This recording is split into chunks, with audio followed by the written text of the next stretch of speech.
Okay. Oh, okay.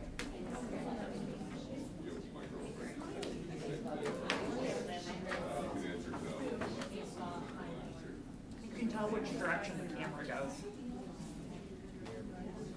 Oh, when you're talking, like how it's.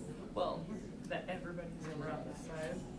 If they're not seen on the camera. Oh, Yes. They are. Yeah.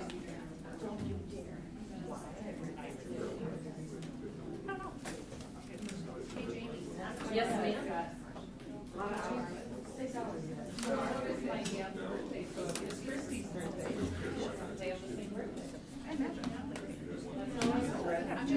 That way.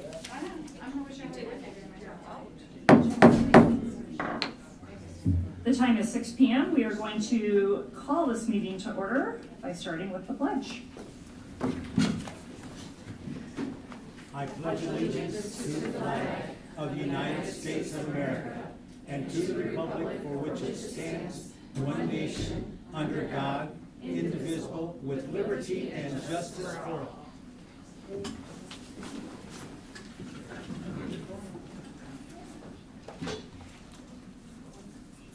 Thank you. That brings us to 2.01. Do I have a motion to approve the agenda?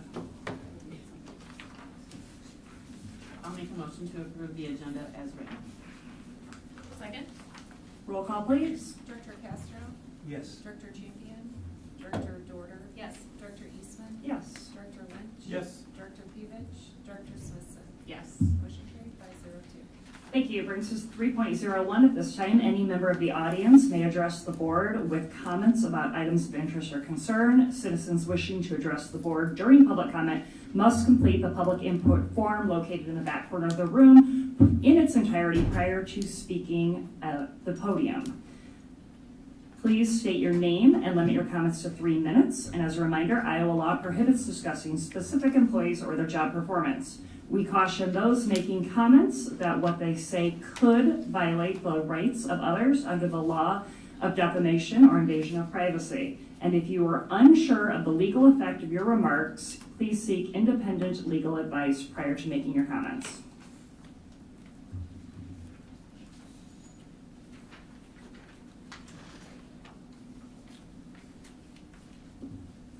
Good evening. My name is Megan Cannonberg, and I come here tonight as a now former teacher for this district.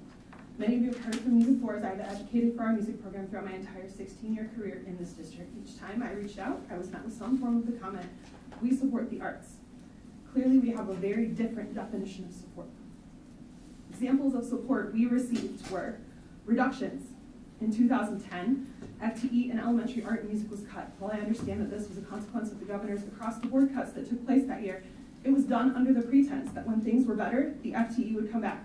Here we are, over a decade later, and they're still fighting for FTE. The music requirement was eliminated at the middle school, despite our team trying to work with administration to find an alternative solution. We stated at that time that we feared this would lead to a reduction in music FTE at the middle school, and were consistently reassured that this was not going to happen.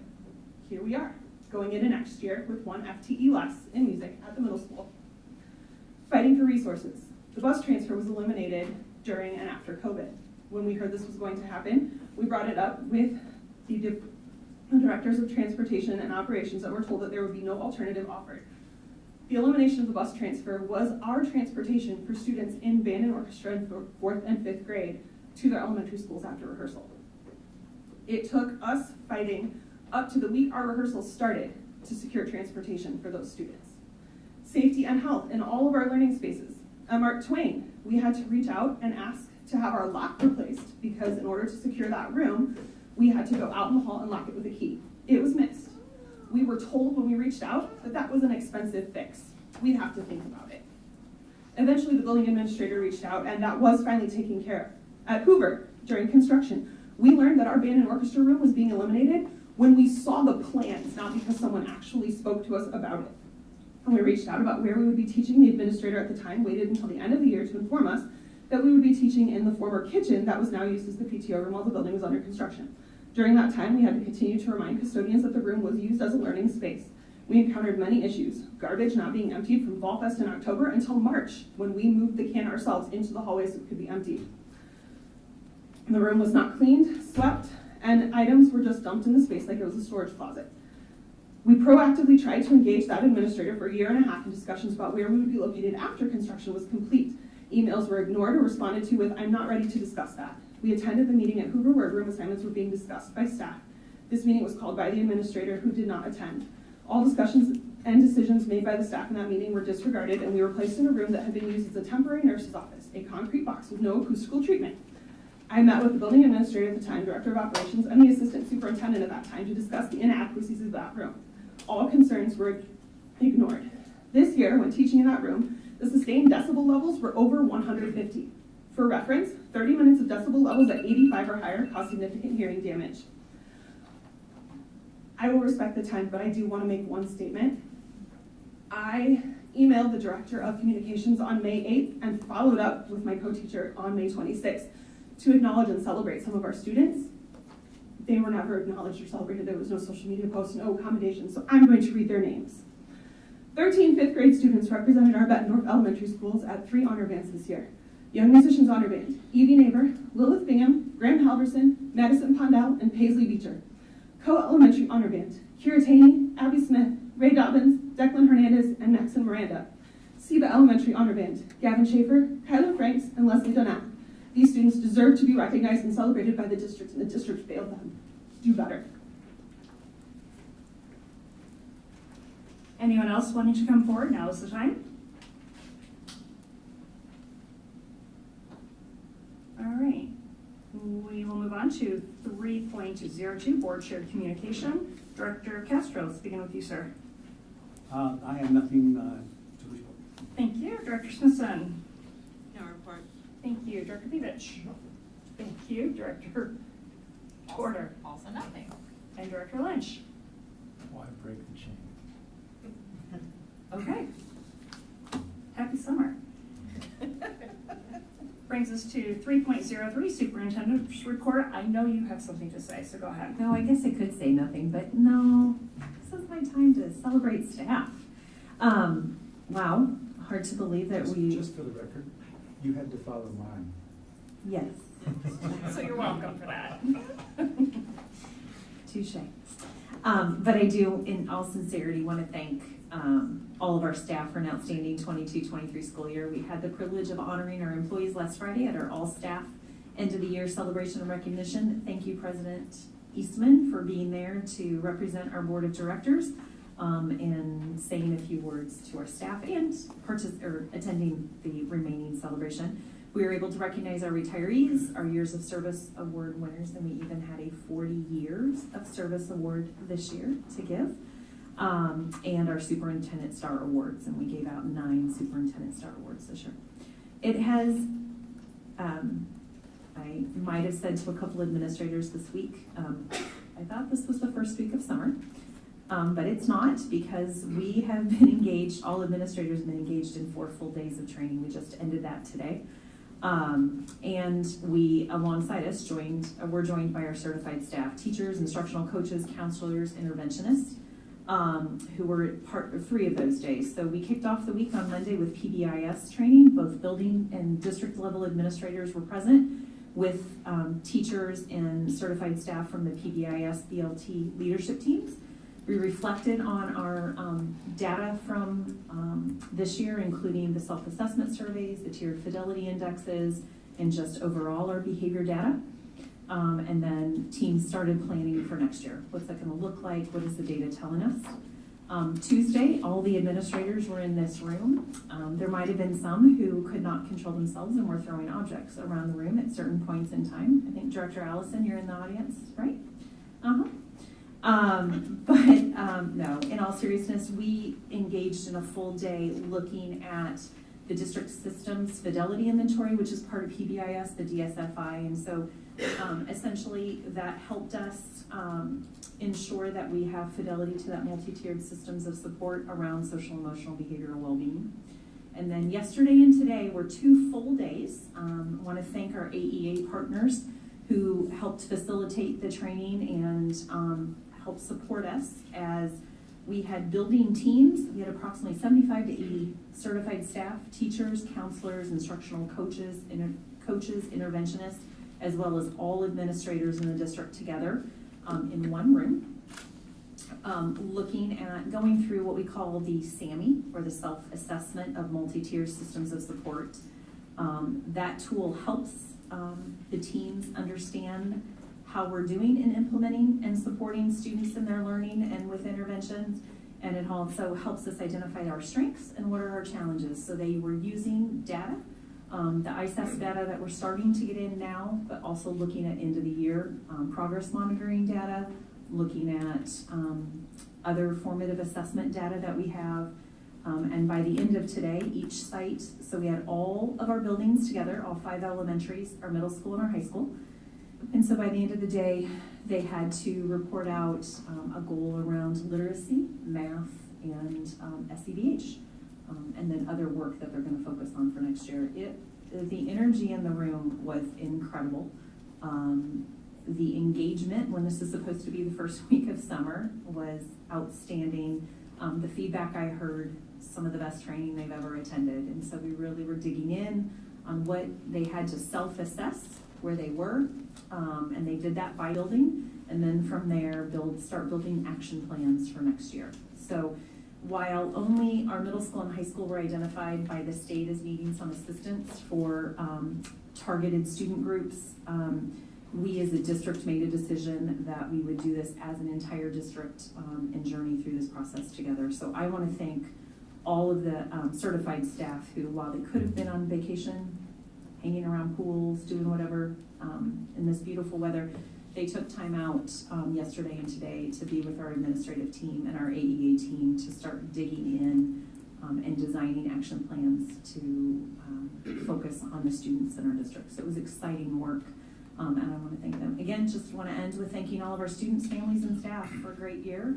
My wish for all of them is that they are able to rest, relax, and rejuvenate this summer. So thank you. Thank you. That brings us to 3.04, BEA report.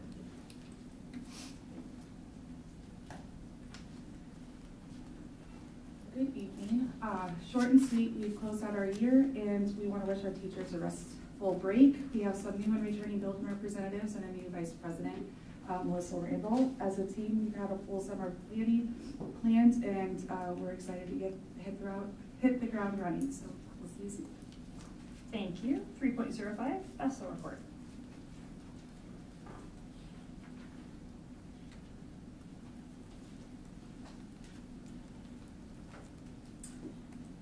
Good evening.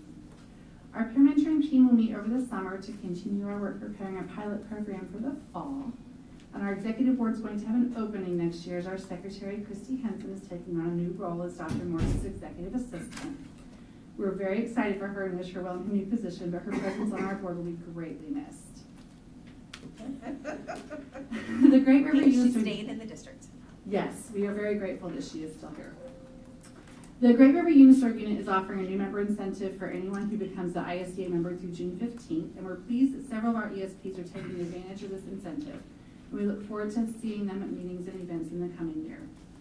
BESA will not be meeting over the summer, and we will not have a report for the June 22nd meeting as I will be in Germany, and our other board members will be out and about doing summer things. We want to wish all of our ESPs, as well as everyone else, a safe and enjoyable summer break. I will not tune in from Germany because the time change is just not allowed. Enjoy Germany. 3.06, I don't believe we have a student here. We'll look forward to that in the fall. 3.07, Joanna. Huge thank you to issue to our Bett boosters. They donated $110,000 to the BHS athletic program. At the May 17th All Sports Banquet, the Bett Athletic Booster Club announced their annual donation to help support Bett High School student athletes. This year, the Booster Club donated $110,000, money earned through concessions, fundraisers, donations, and apparel sales. Thank you to the Bett Boosters for their continued support of our students. And I did want to say, Robin Bell and Jim Martins had been invited this evening, and so did our activities and athletic director, Zach Shea. Zach's got 2 big games going on at the fields right now, a lot of people, so he needed to be out there for supervision. And unfortunately, Robin and Jim were unable to be here tonight. Thank you. 3.08, Linda. Congratulations to Thomas McAleer, Bettendorf class of 2024, for completing the Fundamentals of Welding certificate prior to ending his junior year of high school. He attended the Scott Community College graduation ceremony to receive his official certificate. Thank you very much, and congratulations goes out to him. 3.09, Paul. Congratulations to Andrea Perupson, state tennis champion. Congratulations to Robert Matera and Jack Riley for placing 6th at the state doubles tournament. Jack and Robert won 3 matches over the span of 2 days. This was read to you by a phonics trained reader. Thank you, sir. Excellent job. Brings us to 4.01. Do I have a motion? I move we approve the consent agenda as presented. And a second, please. Second? Roll call. Director Tupian? Director Dorder? Yes. Director Eastman? Yes. Director Lynch? Yes. Director Peters? Yes. Director Smithson? Yes. Director Castro? I had a question about the consent agenda. Okay. Regarding the minutes from the last meeting of May 25th, we're approving them tonight. I just kind of want to read how the minutes read from last time, so I was kind of anxious to read them, and I checked several times, and it took 11 days for the minutes to be printed. So I don't know, I'm not casting aspersions on anyone or anybody, but so I think we got them on Monday, and I read them later Monday. It just seems like some of the minutes are kind of incomplete and don't quite portray an accurate picture of what was said or what was mentioned during that meeting. It was specifically about the Center for Educational Leadership out of the Washington University in Seattle, Washington. And that program is being voted on and approved last time by the board, 2-5. And there was some things I read from their website. Once I knew it was from the University of Washington in Seattle, that kind of perked my ears up. Anything from Washington, Oregon, or California kind of perks my ears up regarding educational things. So I got on the website and I read some things from their website. There was nothing in the minutes indicating I read anything from the website. So I find that at least should have been indicated. And during the superintendent's report, Dr. Morris made a great statements about this program and how it's going to benefit all our the principals. Are going to evaluate the new evaluating system for professional development for our teachers. For the principals. So I also at that meeting, a lady from the audience spoke up who has direct information about this, who worked with this program, I think for 18 years, and she spoke quite eloquently. And she'd also sent us an email regarding some things regarding that program and some of the negative outcomes that might have come from that. And also she had sent us, there were 2 PDFs that she also sent us in there. And as I read them, I printed them off and read them. I don't know if any of you went to read them, but just a few of the things that kind of just got me that tell me maybe this isn't for Bettendorf. So I'm sorry, Paul, but did you cast your vote on the motion at hand? I was writing something down from what just had happened, so I think I missed the approval for the consent agenda. So that's what happened. I Did do you want vote to yea go or on. nay? I didn't hear your vote. I'm voting no. I want those minutes from the May 24th meeting to either be taken off the agenda or remodified in some way where we can give an accurate portrayal of what was said at the May 25th meeting. If you read all of our prior meetings minutes, as well as the ones that we're approving this evening, the minutes are taken in a very consistent manner, and they are reflective of what is done in the meeting, and it's very, very consistent. Right. They're minutes. They're not meant to be a very detailed dissertation on what is every single word that is said during the meeting. It's meant to be a high-level overview of what is done. So if we need to further discuss during a future meeting, looking at a different way of taking minutes, then we can absolutely do that moving forward. I think this might be the exception to the rule because this program was so much effective how our principals evaluate the teachers and how the teachers interact with our students. And Paul, this I'm going to might remind be the you, hold on. exception Paul, I'm going to to the remind rule. you I know that you don't want to hear during- this, no, but this during- might be the exception Sir? to the rule. Sir, I'm I'm going to remind you of what we are trained to do as a board, and when we approve a motion as a board, like we did during our last meeting, then we consistently move forward in support of that decision. So we're going to finish this vote, and if we need to have further conversation about it at a later time, we can do that at this time. But I'd like to keep moving through the meeting. I just like to recommend people read what's in this principles outline, how they're going to evaluate our teachers and under what wording and what circumstances. Yes, absolutely. So as I stated and shared in the background information I provided last time, this is not an evaluation tool. This is building the capacity of our leadership team in looking at how we look at instruction so that we have a common approach, a common vernacular, and a common lens that we look at so that we can better support our teachers who've got the hard job in the trenches every day. And so supporting our teachers, so we spent a year of learning what the instructional coaches did, and so did our leadership team, around how do coaches support teachers in the classroom. And this in theory would be the next step to developing a framework for our district through the lens of how do we look at instruction. We have curriculum about how teachers do the day-to-day, but this in its inception is not an evaluation tool. This isn't going to train principals of how to go in and evaluate teachers. This is going to build all of us as administrators our capacity to look at instruction and develop a common language, so we're aligned vertically and horizontally. Number one priority in our strategic plan around what does instruction, what should it look like, and how can we best support the teachers who are doing the work on a day-to-day basis. Right, I understand totally, but when I read things like identify biases and examining Point one's of own order, marginalized Paul, identities. did you vote on the motion? Institutional racism. Director promoting Castro, your behavior is established inappropriate. barriers and addressing inequalities. Director Castro. This is not for Bettendorf. Director Castro. Sir, your behavior is inappropriate, and I please ask that we continue forward with the meeting as planned. We can. Have we finished the roll call at this point? I don't know What do you- that Castro ever voted. No. Okay, so 511, motion carried 511. Thank you. Brings us to 5.01, District Career and Academic Planning Presentation. So tonight, our Director of Curriculum and Instruction and Assessment, Jamie Olson, and our Future Ready Coordinator, Haley Hoyt, are here tonight to talk about our District Career and Academic Plan, the update. Okay, ladies, I'll turn it over to you. I want to give a shout out though to all of our staff for the last couple of days too, on all the work that they have done with their action planning and the SAMI work.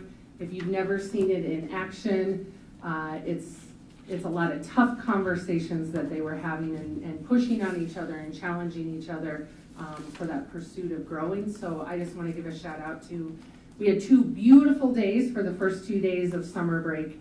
And we put them in a windowless room and asked them to work, and they came away smiling and excited. So shout out to all of them. With that being said, we are going to talk about the District Career and Academic Plan. So it's referred to as DCAP as we start going. Again, it ties right back to our mission and our vision statement. What it is, on the next slide, we'll talk to you about kind of why we are up here in front of you. Under the Iowa Administrative Code, it requires us to establish a team that has this guidance, career guidance plan. And it's reviewed and revised annually. Recently, it started going through our regional planning partnership, so we often just call it RPP. We submit it to them. They give us some feedback on where to go and how to move forward. It's a roadmap, it's a living document. So this isn't something that you create, you put away, and then you come back to. It's meant to be something that we're always tweaking, we're always looking at. I think over the past few years, and Haley is definitely our in-house expert on this, but it's kind of been a 1 to 2 man show on getting this put together and where we're going. And with the help of Haley, we've really managed to broaden this and look at this a little bit differently as we move forward. Yep.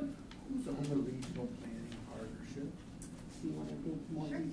I'm gonna pass the buck on that one. Okay, so our RPP group is anyone you would assume. So you've got PV, you've got your Davenport schools, and North Scott, and that group meets for not only DCAP, but that's the group that would meet for your career and technical education teachers. So it kind of was born in a place of think about our welding and how we have one welding teacher when we're asking them to collaborate and come up with different lessons or looking at their data. By putting them into these regional groups, they got to group up with people that were teaching the same things as them and then have some power behind those conversations. So that's where it came from. No, what I'm saying is, are these the superintendents from those schools? Oh, sure. Are these the shop teachers from those schools? Who's on the regional planning partnership? Sure. So in the partnership, there is an executive board, which Dr. Morris sits on, with other superintendents and higher level administration. But then throughout the year with different meetings or conversations, you will see our CTE teachers, high school administration, myself, and then just other partners depending on what the school district uses for this work. In addition, AEA staff sit on it. Scott Community College, Eastern Iowa Community College have representatives there. So it's also community. There's community involvement as well. So it's a mix of people and our director of curriculum also. So there's a lot of subgroups. So you have your executive team that kind of oversees it, but I've learned this year there's like 900 different subgroups out of that. So we spread the wealth and try to get the right people on the team in order to help us move forward and be in line with what's You got going on. people from Scott and Clinton community. We You got them people from everywhere. Okay. Yes. Yep. So like I was saying, that this is a living document, and part of this is looking at that ICAP plan, so we call it that individual career academic plan, and that's something that we'll talk a little bit about later, but we get started with in 8th grade. So that's basically in 8th grade, we revisit that question, what do you want to be when you grow up? And what does it take to get there? And just to give them more information around that. And then we also in this plan document what are we going to do to make sure that we're meeting all of the requirements from the state in terms of ICAP. So I'm going to turn over the next few things to Haley. You can go ahead, Simon. Okay, so before we get into what is it that we have to do as part of DCAP, I just want to remind you that we're using Pathful Explorer. I've shared that with you all before. This is our tool. It is required that we have a tool as part of our DCAP, so it's a career information system. We really enjoy Pathful. We took a lot of time exploring what options were out there in the list from the state. This one our students really engage with nicely. Hundreds of kind of like on the job, a day in the life of hundreds of different careers, and students are really enjoying it. And then as teachers start to use it, they're really finding different ways to use it in the classroom outside of just the generic, what do you want to be when you grow up? Let's watch a couple of videos. So it's very useful. Go ahead.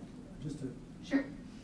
would Zillow sort of be an That's a alternative competitor. to, Yeah. that's what I thought. Thank you. Yep, Zello, yep. Okay, so here are the components of DCAP that we have to ensure all 8th through 12th graders meet every year. So they have to have a good self-understanding. We do assessments, inventories, and then have them do a good amount of reflecting. So in those assessments and inventories, we're asking them an array of questions. They are provided mostly from Pathful, but we do have some other ones that we plan to use from state recommendations. And then we ask students to reflect on not only the questions that they were asked, but based on their results, what do they think? So an example of that would be in 8th grade. They take an assessment and the results are of the 16 career clusters, which one do they connect with most based on their response? And then we ask the 8th graders to reflect and say, is this something you've considered? If not, what are you considering? And what things do you think you should be doing to keep exploring, which we've obviously talked about, so they should be good to go there. Next up is career information, understanding the world of work. So we've all heard the people that think they're going to be astronauts or doctors, but maybe they hate science and it's not the class for them. So what we want to make sure in this one is that they really understand the job, they understand the money that they potentially could make, they understand that if they want to be a sea biologist, they're not going to stay in Iowa to do that. And so we have to talk to them about what that might look like. So just truthfully understanding the reality of what they're considering. Career exploration and post-secondary exploration, those often really team up nicely because basically this is any time that we are showing a student a career opportunity, we want to make sure that they know what post-secondary training will they need to get into this career. So this can be either face-to-face, so that's why you've seen us going out of the building, we go to different events around the community, or it can be virtual, so using that Pathful Explorer has been very helpful with that also. And then last is the career and post-secondary education decision. And like I said, we have to make sure that students 8th through 12th grade are doing this every year. So that one was kind of a sticking point for me in the beginning because I thought, wait a second, we keep saying we shouldn't make these 8th graders make a decision. We should be giving them opportunities. But as I've learned more and more and done this work for quite a while now, what that's really asking is for students to identify what it is that they're interested in that moment and be able to explore deeper as opposed to just saying, I've decided. And so I really do like that. I like that we're asking students that each year because it gives them some ownership that I don't know we would have otherwise. It would just be random exploration. So those are your 5 components. If you'd like to go on. Okay, how are we delivering these components of DCAP? We have changed throughout the last, this was the end of my 5th year, so through the 5 years, we've done a lot of different things in the high school to really try to figure out what is the best way to deliver this. So at times you would have seen me in front of the whole junior class in the Performing Arts Center. That is not advised. You would also see in small groups, and while I think that small groups is the right way to do it, I think what we've realized is the power of this is in a small group led by someone that they trust, someone that they know, and so we really want to see these lessons in advisory, someone that they're seeing weekly, and kind of build a rapport and a community in the classroom. So that's where you're going to see a lot of these lessons, but we also have counselors, and the counselors are experts in a lot of this, so throughout the years you will also see counselors pulling students out for a little bit more conversation about the components. Senior year, they spend a lot of time with those experts as counselors, just really diving into what are the actionable things that need to happen to make sure they're successful on their plan. And then, like I mentioned, we go on a lot of career exploration opportunities out of the building to make sure we're meeting those components. So who is doing this work? And this is an ever-evolving team. I will own that this wasn't something that I was aware of existed until about halfway through this school year that we needed to revamp. And so we put together our current members, and basically it's what's required by the state that you have to have on there. Myself from the admin, we have a building administrator from the high school. Christy Kleppe has been critical in the CTE programming here at the high school. So she's been with that. Obviously our Future Ready coordinator, our CTE teachers. We also get those non-CTE teachers because it's all about how do we bring everything together. This doesn't, when we talk about Future Ready, it doesn't lie with one person. It can't be just one person that's doing that.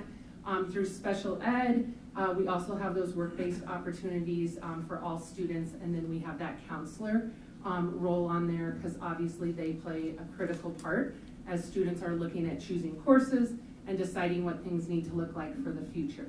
So right now that team has met a couple of times already for half days. We kind of started just from a very small outline of what was happening and where we were going. We know this is right now 8-12 is required from the state, but we know it's coming, that it's going to become 6-12 if not K-12 very quickly.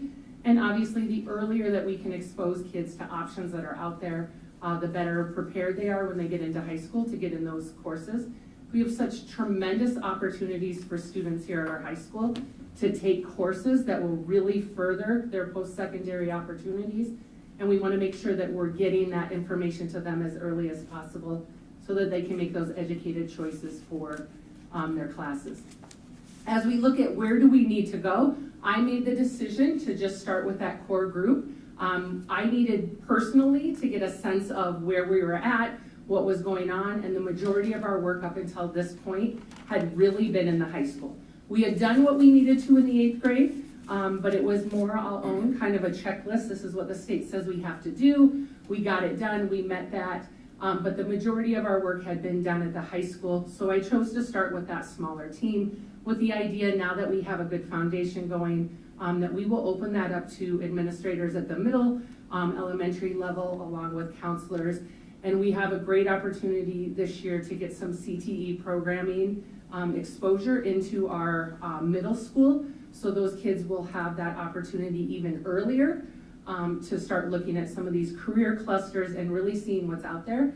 The hard part is you often only know about the careers that are within your realm of who you hang out with, your own parents, your friends' parents, or things like that.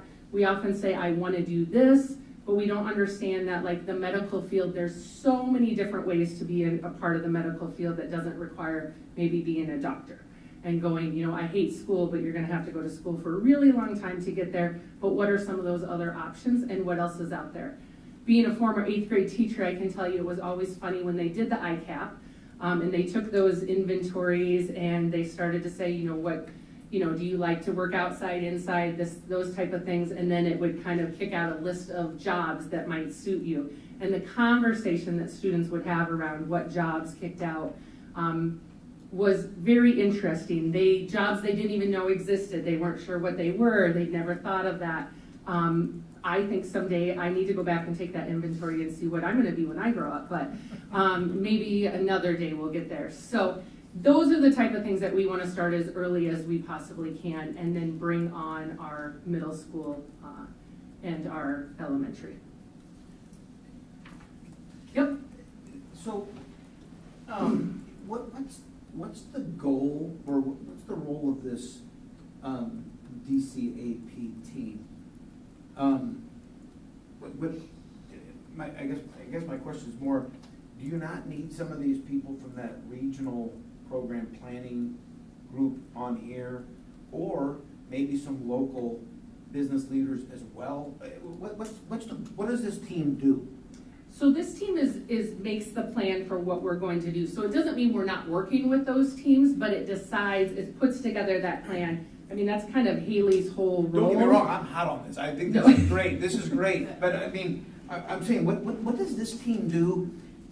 If I was a 9th grader, what is my special ed teacher and my building administrator doing for me on this, as opposed to talking to, I don't know, somebody who's in the construction business, or I'm saying, what does this team do versus? She's itching to talk, so I'm going to let her take that. I got you. And maybe you're going to explain it later. Yes.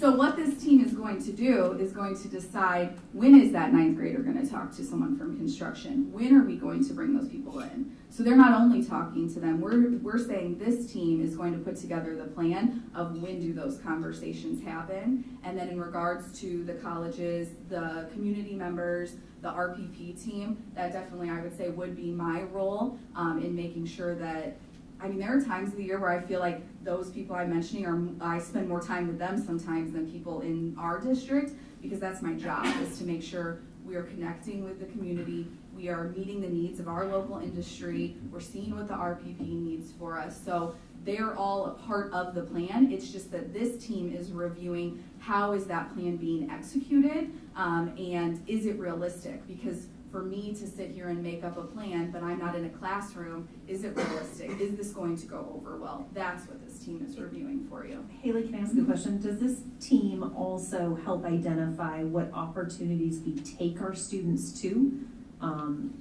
for work-based learning opportunities and things like that, where they can engage in those activities or see it in action? Is that also kind of what this team is helping put that plan, and in that plan could be a component of that plan? I would say it's definitely a component. I would say that the visits or different things that you're explaining, those are really data driven based on what students say they want to see. And so what we're hearing from students they want to see is then kind of my to-do list as we get started with the school year of where are we getting students out, who do we need to bring into the building. But this team will definitely be aware of that work for sure. So I think the way I can explain it, this is just setting that framework of where are we going to go. That's what this team sits down to look at it from all lenses. One of the things right now is the struggle is a lot of our future ready, these conversations are with one person. Like, she's the one person that's in charge, the expert, and we need to get that ownership out to everyone. We can all have a conversation with students about their future plans, what's out there, what do they like, and that's helping train our staff to feel comfortable with that. Often they are like, I don't want to give, career guidance to kids, I don't want to get it wrong. And it isn't about that, it's just getting them to think about that future and everything that's out there. So this team really sets that plan. We've worked really hard on what are lessons gonna look like. Often we front load it and then we don't visit it again until the end. And in the middle there, students change their mind 3 times on what they like and don't like and what they might want to explore. So this team itself is just that overarching to get that plan in place, and then we kind of assign that out what that's gonna look like for the different areas. Does that help? Yeah, but like, when does that 9th grader meet with this team? Or how does that, this team is meeting, setting this framework, but how does that 9th grader get integrated into the system? So that's done through, and that's what we're working on, is getting it through everything. So those are going to be lessons that are specifically around post-secondary that are going to be built into those advisory lessons. From there, we push out different opportunities for them to be able to sign up to go. We don't want to take everybody to the same job shadowing opportunity because not everybody's interested in that. And a lot of that is just that communication of pushing that out. That's why we moved it into that advisory, because that's somebody that follows them for 4 years as they go through high school. So they get to know those kids, they kind of know your personality, this might be a good area for you to go at. So we start in 8th grade with those conversations, and we don't meet as a team with the students. What we do is put in the hands of those individuals that are meeting with the students how to have those conversations, lessons behind that, walking them through that. And so it really, to be honest, it starts right away. It starts right away at the beginning of finding out what they want. We are going with moving to a survey for all of our 8th graders when they leave, so we know coming in where their mindset is on what they see their post-secondary path as being, so that we can meet them right where they're at right away. And we have a lot of kids that are undecided, so how do we make sure that they're educated enough of all those opportunities? It isn't just about going to a 4-year university. That isn't for everybody. And there's a lot of great opportunities out there that doesn't require that 4-year degree. And how do we make sure that they know about that and have that ability to look into it? Yeah, that's my whole point. I mean, like you mentioned, going to the medical field, you don't have to be a doctor. I mean, doctor, nurse, that's great, but you need somebody that takes x-rays, draws blood. I mean, somebody who likes sports, then become an athletic trainer. You can work for the Storm, you can work for the Blackhawks, you can do, there are so many things. And I can name you 15 people that would gladly sit on this board just for medicine. From different, teach people, just talk to them about taking x-rays. That's I guess what I'm saying is, how do these kids even hear from these people? I mean, how many trades are there just in the construction business between concrete, HVAC, electrician, framing carpenters, finish carpenters, roofers, there's a million different things. I'm just wondering, how are they, and again, you probably are working on that, but I'm just wondering how they can get the exposure. That's Haley's main job, is to go out there and find those connections, and the way she's staring at me, she wants to answer that. Because this is great, and I don't know how to get these kids to know these things are out there. Let me share a couple of things that we have coming up for you that I think are going to get you excited. Mr. Hartley at the middle school is going to be starting some weekly conversations that are going to be shared with all middle school students, and some of those specifically are going to be with community members in careers, talking about their careers and sharing what they're about. You mentioned the local sports team. We just had a handful of students who just went with the Steam Wheelers and did full day job shadows to see what medical opportunities do they have with local sports teams. So the conversations that we're discussing and that they're having via these components, the conversations then result in them telling us their interests, and then those interests result in either career field trips, different career people in the community coming in and talking to them, and the goal is that we are getting them out as much as possible. and then not only getting them out, but then also we have a wonderful amount of CTE classes, which we've talked about a lot before, so getting them into those classes.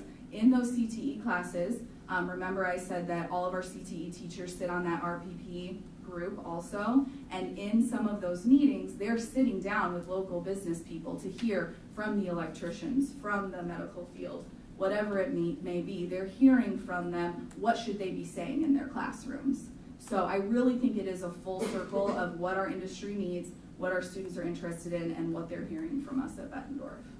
Does that feel a little bit better? Yeah, I just wasn't understanding how you got the student in front of these people.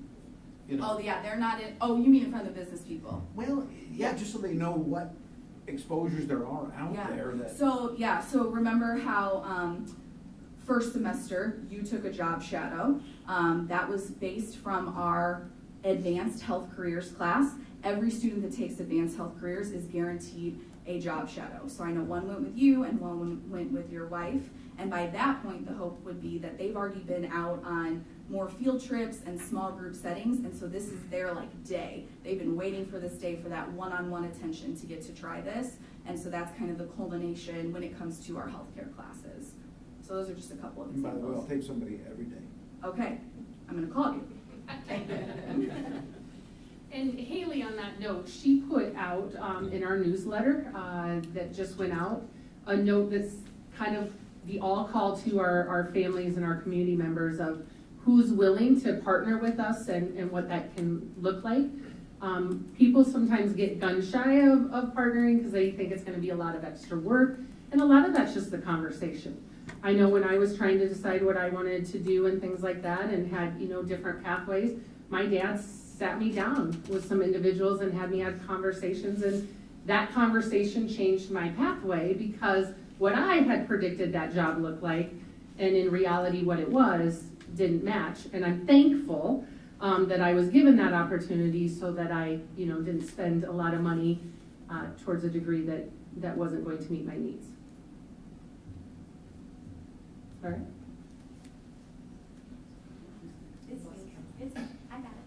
Okay, so like we said, we have the district career and academic plan. That's where we're meeting the 5 different components. Within that, they just like to make it challenging with another acronym. There is ICAP, the individual career and academic plan. So what's required of us when it comes to that is that we are doing work, and truthfully, even though the requirement is 8 through 12, right now I can tell you for sure the work is happening 6 through 12, and I know it's happening at elementary. I just haven't had a chance to spend as much time with them, with our focus really being on adding in the middle school this last year. But so we're having conversations, these students are hearing about different careers, and then taking assessments with the goal of making their individual career and academic plan in 8th grade year. What is that plan? It is their 4-year course plan for high school. So it is what classes do I need for graduation, what requirements do I need to meet for graduation, but then also what classes in the CTE realm, or we have tons of electives within our core subjects, what classes do I need to be taking to explore what is interesting to me. And I just want to share, we really focus hard on this, that it doesn't have to just be CTE, and you don't just have to take classes for career. I know I talk about that a lot, but we want students taking classes that they're excited about and interested in. So when we're talking with 8th grade, we're saying, maybe you're interested in healthcare, so take that intro to healthcare class, but you're still really interested in art. Let's make sure we get ceramics in there, or digital art, or whatever it may be. So students are putting together this plan to ensure that they are taking the classes they want to take. Parents sign off on it 8th grade year, and then every year as we head into course registration, students are required to review that 4-year plan, make sure it's still what they want to do, make any changes that they need to make, and then they use that as a tool when they're picking their classes for the next year. Oh, yes. Haley, do many kids get turned away from the classes that they want to take? Like before, when we had someone come and talk, that some of the kids couldn't get the classes that they wanted. Right. So how do you kids, Yep. how do you guys work with this? Yes, so we have come to you before and talked to you about that. I am gonna lean on Christy. Have we turned away? Recently, I feel like we've got a good handle on the numbers. I think with what we've been at, we were able to add that 4th teacher in industrial tech. That was huge, being able to do that. So that's really helped, and it's also that area is so broad. So we've been able to do a bunch of different pathways, so the support of that's been phenomenal. And I think our other areas, I mean, we're full, but I think, you know, with Haley and this ICAP plan, this has allowed us to kind of prioritize with students a little bit on those ones that we know really are working towards that. We have a process to kind of ensure they're taking them in the right order and being able to do that. So It was like the welding and the automotive or something, Right. that were the biggest ones that. Welding, automotive, we're excited to talk about machining as we got a grant recently, so we're really excited about that. Good. And then our engineering program's always been strong, but, you know, that can veer off to a 4-year or a 2-year, you know, as well. So those are areas we're building on at the time. But I think thanks to what we have added with machining, with health science, and some other things, it's allowed students a bigger opportunity within CTE. So it's not that if you want to take career classes, you're taking business, industrial tech, and some human services. We've really tried to make sure students have a plethora of options. So that's probably too why the numbers are a little better. And years ago, when we first started talking about CTE, Christy was in on the ground level of some of these things and had the vision to look at this. So that's I know. a lot of compliments to you, because you kind of laid the groundwork for this to keep going. So Yeah. good job. Yes. Okay. All right. So I think our next one is, what does it mean as we look ahead with this? The pictures throughout here that you see, those are all from career exploration trips. Some of them are from our middle school going to a JA Inspire Expo where there were just a lot of jobs. They could go around, try out, look at it. It was phenomenal, phenomenal experience. You get to see kids just seeing things they never even imagined and asking those questions. That was the thing over in East Norland, right? Correct, correct. And so we're hoping to be able to be a part of that next year too. There is limited ability to sign up, so we've got the best who's getting our foot in that door and keeping it there. So next year, the big thing is we, as Haley has walked me through this journey, and bless her patience as she has helped me through this journey. One of the things that has come to the forefront is we've had Pathful Explore for quite a few years, but we're not using it to the capacity that it could be used. And part of that is we need to go back and train or retrain, whichever way we want to look at it, our teachers in how they could also use this resource within their own classroom, and how that could be very valuable for that.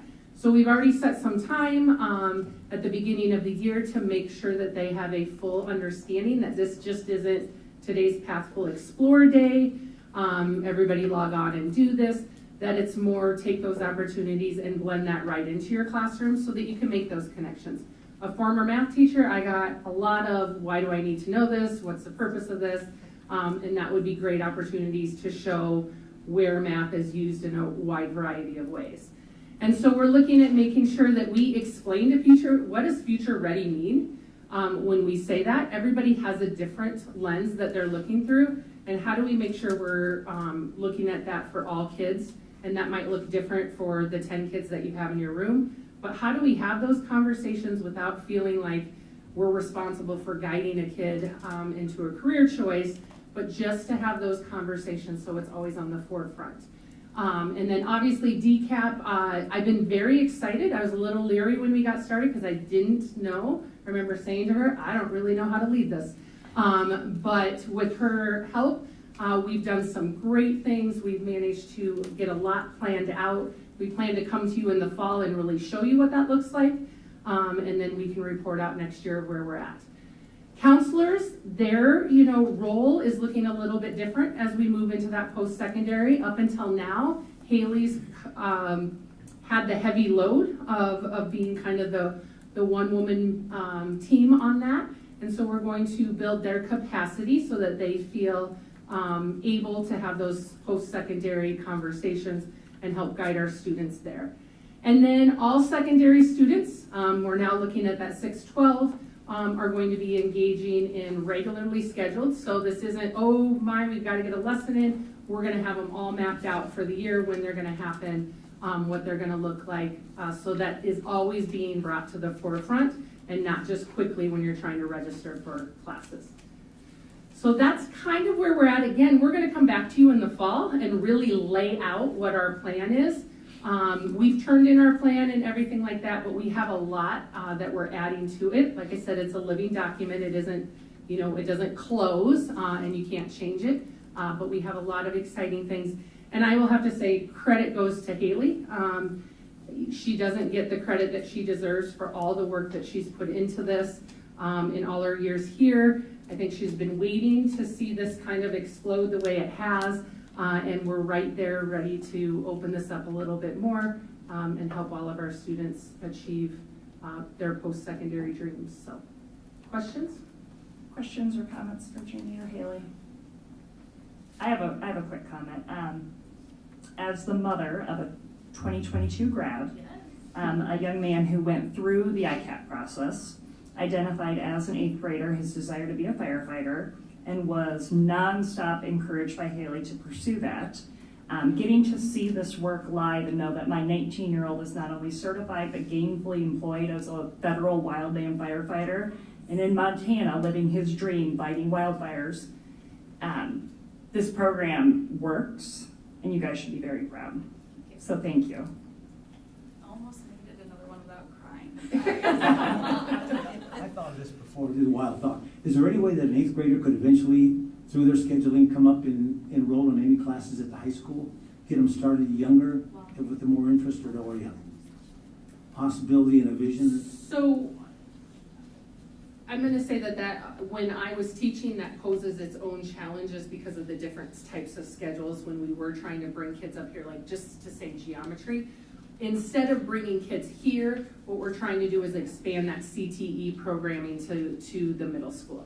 And so while it won't look exactly the same, the classes that we're putting in place in order to give them exposure to those career clusters and the different CTE pathways that they're going to have access to, I think is going to help just give them a taste of everything and know what questions to ask when they go to register.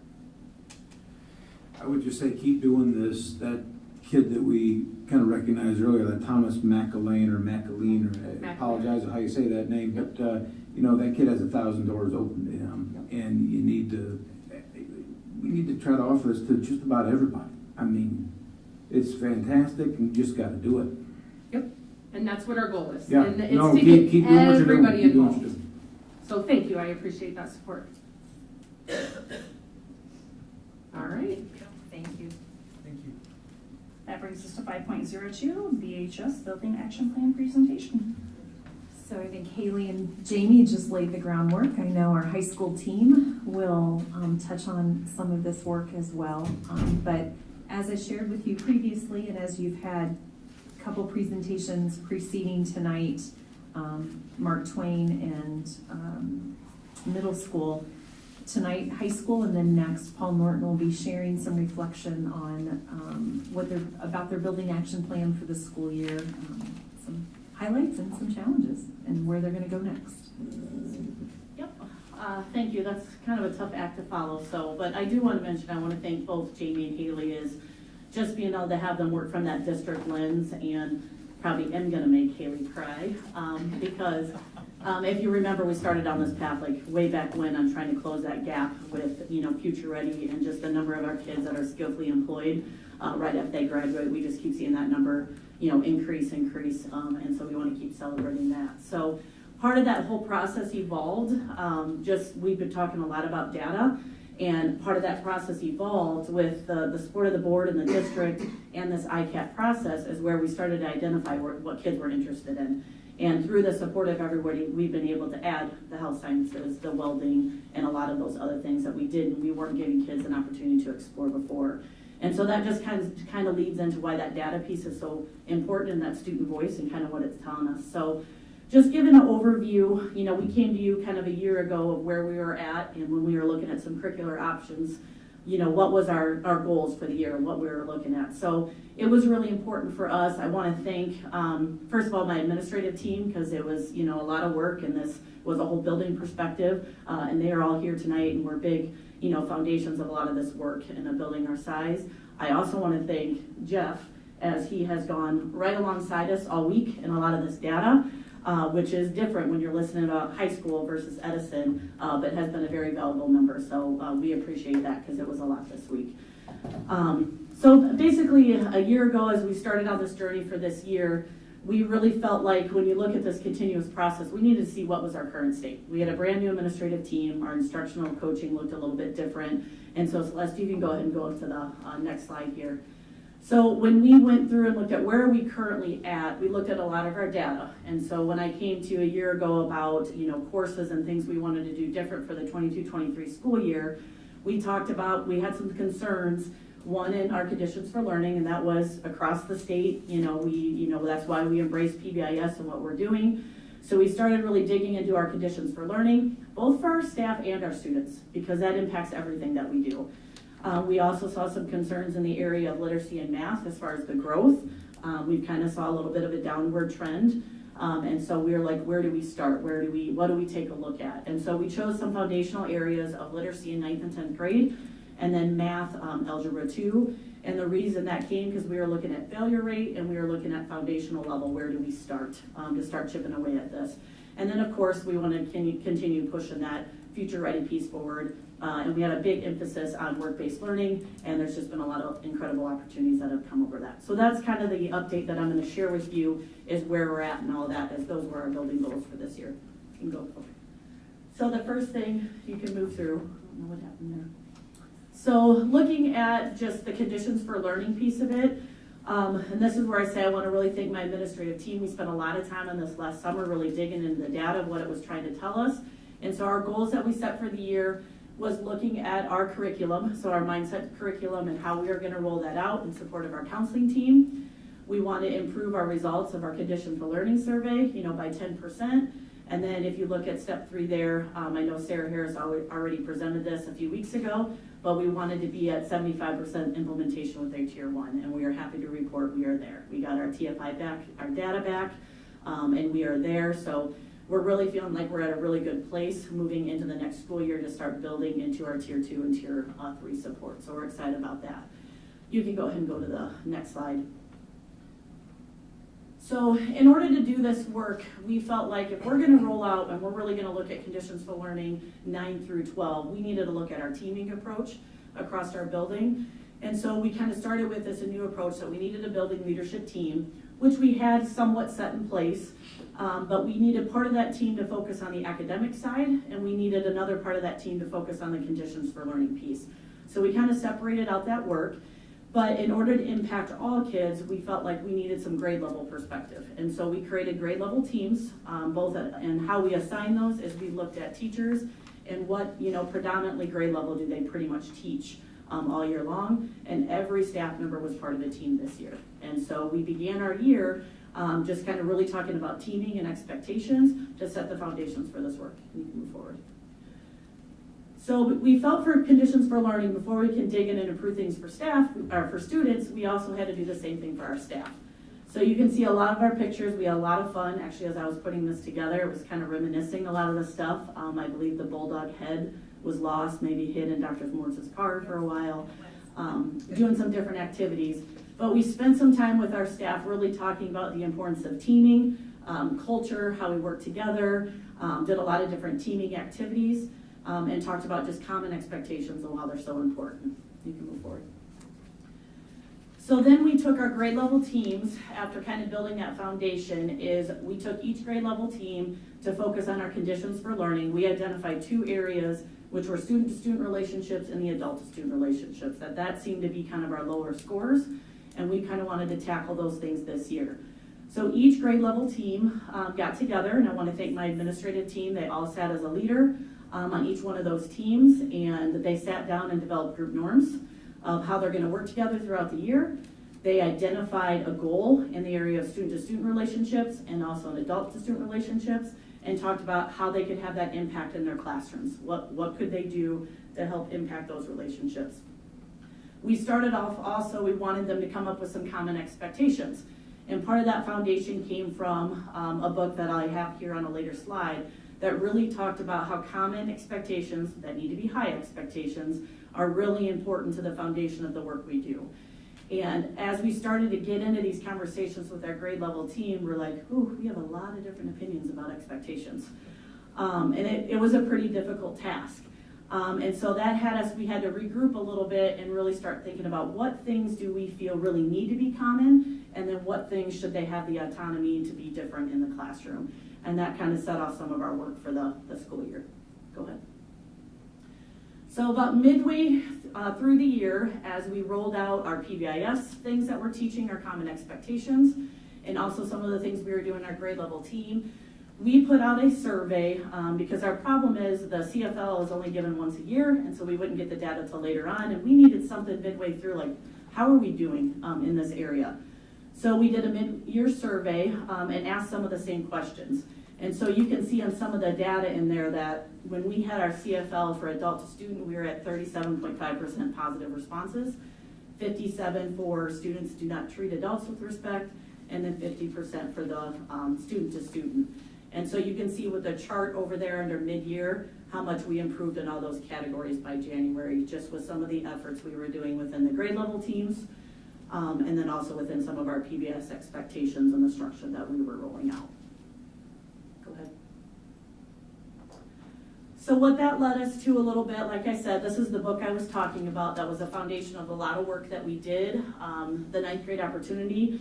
And although it says ninth grade, it's really across the board, and it just really talked about dependable systems of expectations. And the best example I can give you is when a student goes to first block, then goes to second block, then goes to third block and fourth block, and every teacher is doing something different.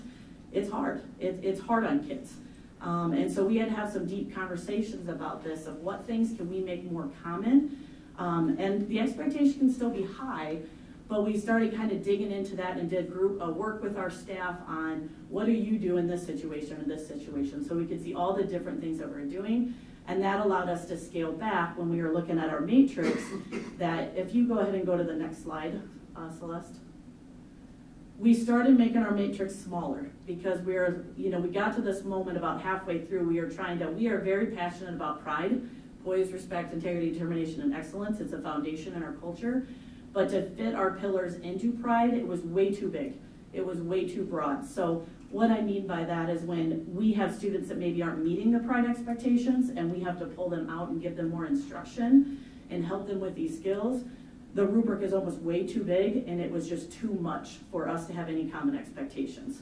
So I'm going to give a shout out to my PBIS team, a grilling day down at the AEA all day long. We finally had one brave staff member that just said, why are we doing it like this? Like, can we go with something different? Can we scale back? And so if you'll back up to the other slide that you were just on, go backwards. That is where we came. You're going to notice over on the side, we said, let's align with middle. Let's make it easier on kids. So we are keeping the pillars of pride because that's a foundation for us. But what we're gone with is we show pride by being respectful, responsible, and ready. So it keeps us aligned, but it allows us to simplify that matrix. And then we did it in, if you look at the classroom routines, everybody should have classroom routines and best practices. So when students arrive at class, when they're in group work, when they're in independent work, technology expectations, independent work time or direct instruction, or even at the end of class, these are all instructional time that is impacted. What are the procedures and the expectations we have for students? And all these things have an impact on that teaching and learning environment for all students. So I want to give out a shout out to that team because we are finally at a place where we feel like we can take off with this. So if you go 2 slides forward now, Celeste. These are now the posters that our PBIS team has created in all these foundational things. And we're excited about the work because we did take it out to our students. Our students gave feedback. Our staff gave feedback, and we used all that feedback and just to get things finalized to move forward. So we'll be excited to roll this out this fall. Okay, you can move forward. And you can move forward, I already said that. All right, any questions on the SEBH piece before I move into literacy? This is crazy detail work. Those posters you just showed us, those will be in the classrooms next year, but they weren't this year? We had a poster in the classroom, but these will be the new ones for next year. So we had one poster that just had kind of 5 things that we said were consistent, but they weren't kind of teaching procedures. And so we are moving from that one poster to these, it'll be 6. We've kind of incorporated the technology, was the 7th one, we kind of incorporated technology into 6. So yes. Okay. All right. So the next piece was the literacy piece. And as I shared, you know, we wanted, as a whole building, we felt like we needed to really work within our PLCs to really look at getting us better at looking at data in order to really look at what do we really need to intervene on. Because there can be multiple levels of why a student's not being successful in the classroom, or even needs to be challenged because they're, you know, scoring 100% on everything. So we developed a process with our PLCs where they had to identify skills and standards on a weekly basis, that they were going to do a formative assessment, and as a PLC, they're going to put the data in here, reflect on the data, and then plan interventions for pride time during that process. And so this was the PLC form we put together that they would work through and go through that process. And it allows us then every Tuesday morning on a rotation basis, every like 4, we kind of switched our content areas. We would sit down and meet with those PLC leaders and look at their data and the progressions and how kids are performing, and be able to have some conversations of, one example I can give you in a family, one of our culinary classes. There was an area where students were not scoring very well in exam, and as we dug into it, she's like, it's the math piece. They're struggling with, when I'm making recipes, the fractions of it and how we break things down. And I said, well, are we pre-assessing for that?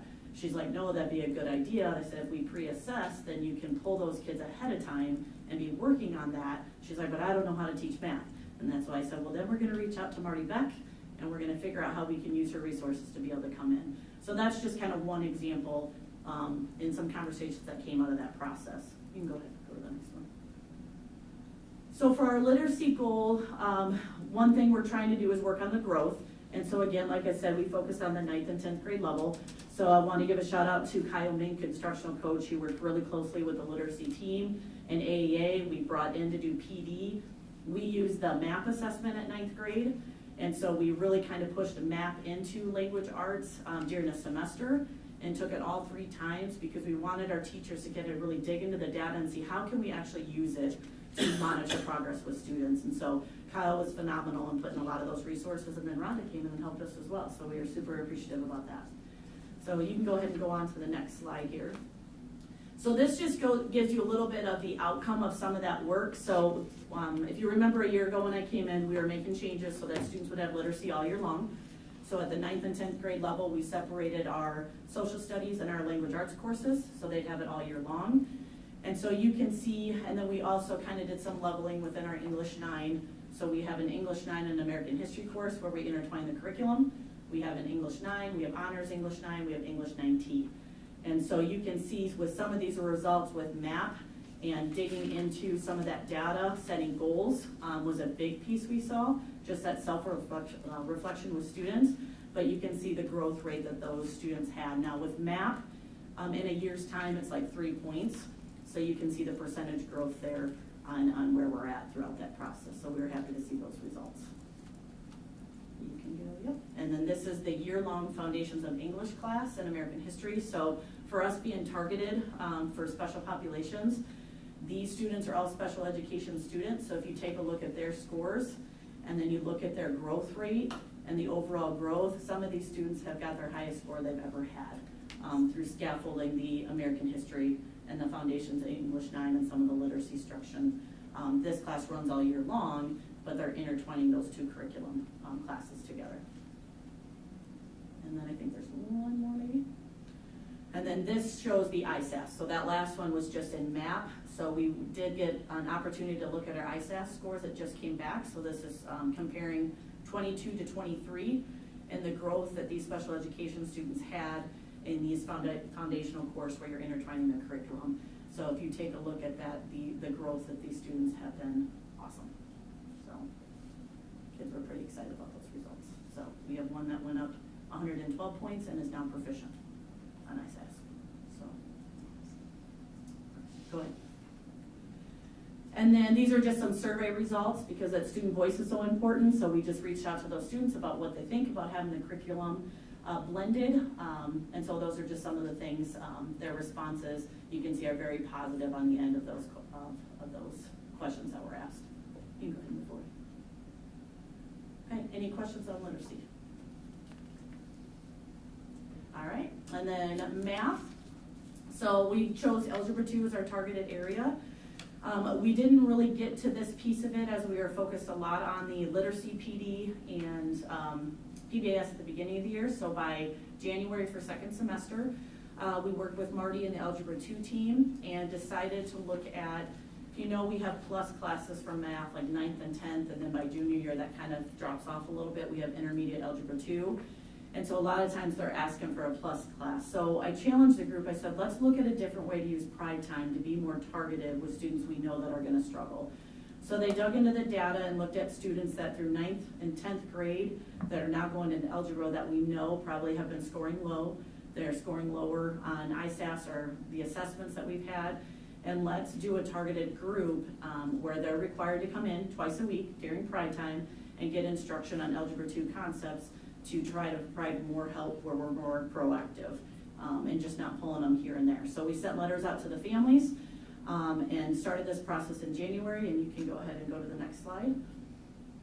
And that's kind of what I just talked through. You can go through one more. So this was our pilot to try that work. So we had 17 students. Of those 17 students, you're gonna see we had 2 that eventually, we had 1 that opted out at the very beginning, and you can see they had a negative growth. And just barely passed the Algebra 2 course. We had another one that started and was at an 85% after quarter 1, opted out and fell to a 66%. So it was good conversation for our staff to see how that targeted and really making kids, like making math a priority, coming in twice a week. And then you can see with all the other students, we celebrated this at the end of the school year, but the growth rate that these students had on ISAS, like an annual usually, Marty's in here. I feel like it's like around 25 points when we looked at that today. And so if you look at the that expected growth, oh, it's on the table. Yes, 25 points expected growth. That's why it's in my head. So, I mean, we've got students 108, 72, 75, 62, 55. And I think the students were a little bit shocked on it as well. So just kind of interesting with that. And I think there might, I don't know if I put the survey results in there or not. What's on the next slide, Celeste? I did. So then again, survey the students. So has Algebra 2 small group had helped you? And so you can kind of see the responses there. So in the positive realm, would you have wanted the opportunity to test out of the small group? And it's kind of funny, you've got yes says 11%, but a lot of them, said no. So, you always have that little border of I don't need this time, where you can see how some performed a little differently. Sometimes they don't understand how important it is. So we got to keep educating them on that conversation. But we are very happy with the results of that and looking forward to see how we can take this model and build on our literacy model as well to require kids that are not at grade level, that are not identified special ed. How do we build tier 2 in the same form? So go ahead. And then I'm going to invite Haley up because she does this much better than I do.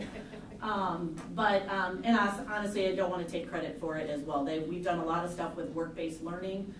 We're super excited about some things that are coming up that we can build upon.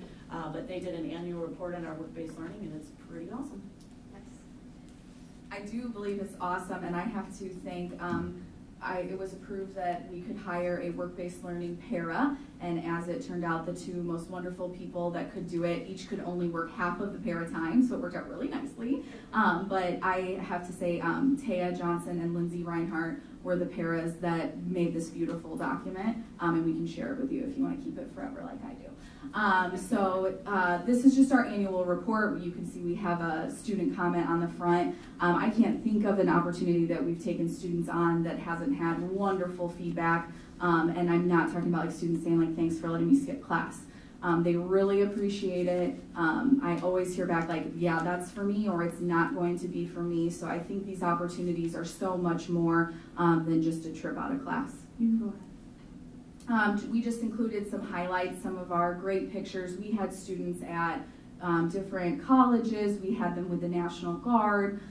We had mock interviews for all of our health science students got to do mock interviews. Our business students already do mock interviews. And this is just, like I said, a very brief snapshot of what's going on.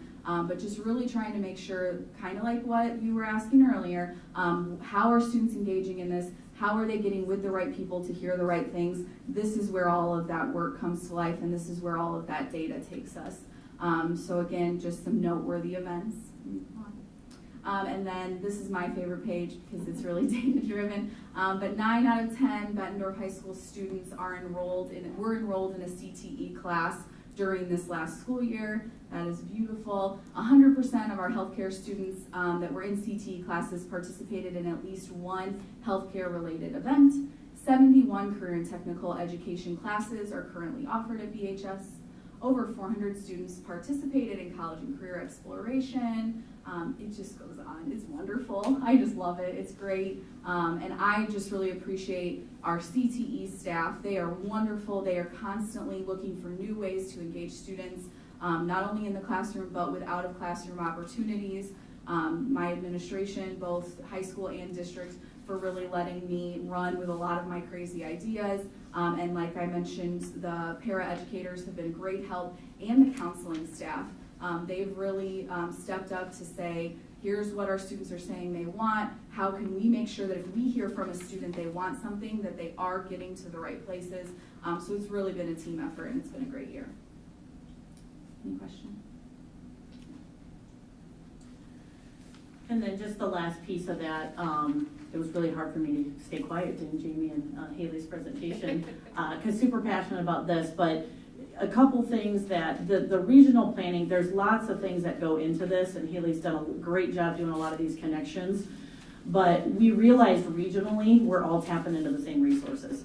So, you know, Dr. Pevich had asked a little bit about the regional planning partnership, and a lot of that started evolving because PV Northcott and Bettendorf got together that we needed to support our CTE teachers because these industries need help, they need employment, and how do we help our teachers get to that information? And the regional planning partnership is more a regional approach at resources and to get them back to the schools, if that makes sense, where your ICAP and your DCAP at your district drive the work and the plans.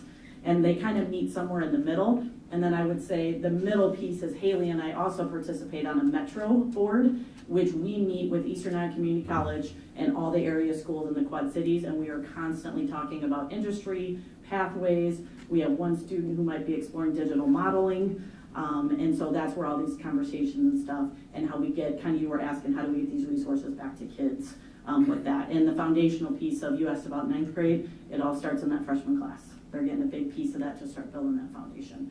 And we're excited that it'll be up in that middle as well. Christy, do you see now that these kids are kind of on the career pathway and something they really love, do you see their interest in school and the discipline referrals and all those kinds of things go down because their heart's in what they're doing now? Yes, I mean, the research is going to tell you that the more engaged kids are in school, you know, I mean, it's the attendance, getting them to school, wanting them to come, you know, all those things help tremendously. So yes, that research is going to be there. And then I think where we have to blend is, okay, now you like all this curriculum piece, you have to understand that the literacy and math is so important to that too, and how do we blend that work? So I think when we get to this point of some of these cross-curricular conversations, which we started to have just this past week between social studies and language arts, it's going to be pretty powerful. Yes. Thank you. Yeah. This is, could you speak in the microphone? Thank you. This is the fourth or the third of these building progress reports we've seen. And one thing that y'all have done that the others haven't is everyone talks about SEBH, literacy, and math.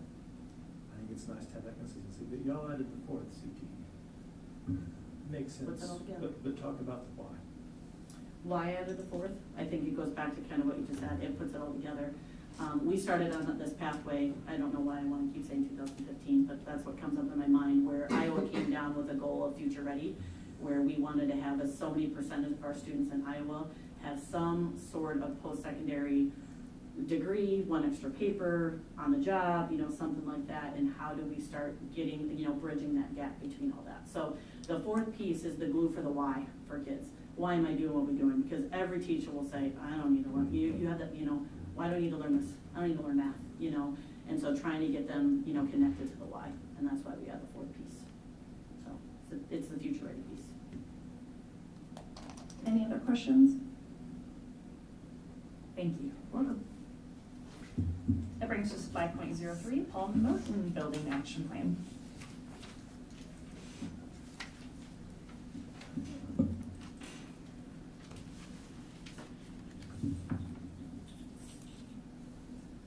So I'm Cheyenne McCann. I am the principal at Paul Morton. This was my first year. This was also my instructional coach Ann's first year as well. So this was a year just full of new learning for us. And the work that we've done this past week as well, and the trainings that we've been in, as I'm reflecting on what we've done this week and then how this presentation is going to go here, I'm very excited for next year because it's going to be even better with all the learning and work that we've done these past few days. So again, I have 3 goal areas. We have one for literacy, one for math, and then an SEDH goal, which tie in with our strategic planning of learning and achievement for all and student accessibility and support. We are the Paul Morton Knights, so we use ARMOR as our PBIS acronym: Active Listening, Respect, Manners, Organization, and Responsibility. In our district priority goal number 2 for student accessibility and supports, we chose to align our goal with that. So we said that teachers will use Tier 1 behavior strategies within the classroom this year, as evidenced by a reduction in the number of minor referrals that end up being office managed and or referred to our student success team. This is also the first year that we've used the district behavior matrix, and the referrals have been logged into Infinite Campus, especially those minor referrals. Those weren't logged into Infinite Campus prior to this year. So with our action plan for that, we kind of, again, this was a year full of learning. So we looked at several different things. We had to teach the teachers how to log those referrals into Infinite Campus. The staff received professional development on the use of the district behavior matrix, which was a learning curve for everybody, but definitely a useful resource.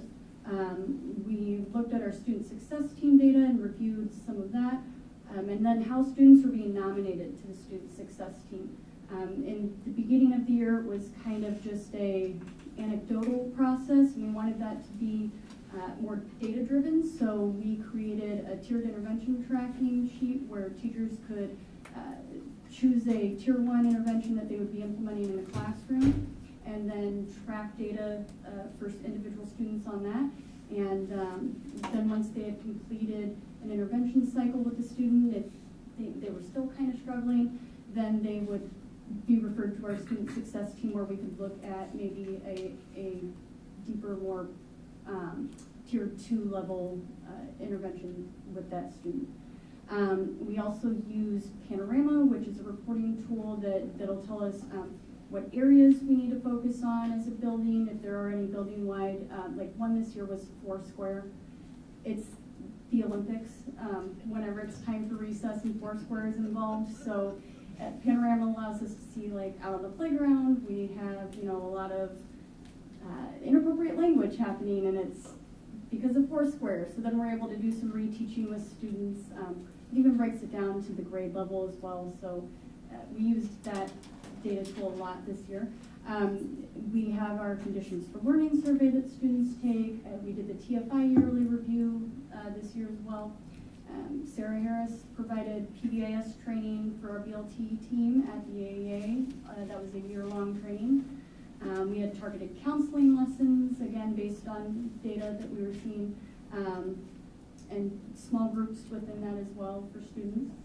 At the beginning of the year, we have a game day where we teach all the kids how to play the games, and hope that they don't think it's the Olympics. And then we have planned teaching in common areas like the cafeteria, the hallways, the bathrooms, so that students know what those expectations are. And then we also do our PBIS Tune-Up Tuesdays, and so that can be classroom-based, that can be building-based. If as a classroom teacher they were seeing a lot of defiance, then they could do a lesson on following instructions in their classroom, just kind of whatever areas students needed a tune-up on. So we took all those pieces, kind of put those together, and then when we looked at our minor behavior data for the 2022-2023 school year, we had, out of our students who received minors, we had 39 separate students with 88 minors reported in total. I'll say I think that's a little low, but again, it was a new reporting tool, new behavior matrix, so still some learning to be done in that area. We had 67% of students, those students that had a minor reported, had incidents on 1 to 2% of school days. 21% of students had incidents on 3 to 5% of school days, and 13% of students had incidents on 5% or more of school days. And 6 of those students, so 15% of them, who had minor referrals were referred to the SST and then placed on further intervention plans. So where we need to kind of continue to focus and learn is continued PBIS training with implementation of pre-teaching and reteaching of those expectations, positive acknowledgement and incentives. We did get a grant through our PTA to purchase some really nice signage that will be hung around the building this summer, and then teachers can reference that with their students when they're in those common areas in the classroom. Students can reference them as they're in the building as well. We need to continue, doing our teaching and learning around how to enter referrals so that we can use those to make data-driven instruction. Continued focus in the area of data analysis, how to use the data that we're entering when we enter those referrals. And then learning again around the behavior matrix, because that matrix is great, but there's just a lot to it. And so just kind of learning the best way to use that tool so that it's being used effectively. Any questions about that goal? No, I just have one comment. Yeah. Had to laugh at the Foursquare comment because I did my student teaching at Paul Morton 27 years ago, and Foursquare was an issue back then. So just so you know, it's always going to be an so issue. There's a history there. Always, sure is. Yeah, we turned it into 8 Square the last week of school because they were fighting over getting a turn. I'm telling you. Yeah, so 8 Square, Serious Square. Foursquare players there, serious. Yeah, it's definitely, we need to start like a tournament, a trophy. It is very serious.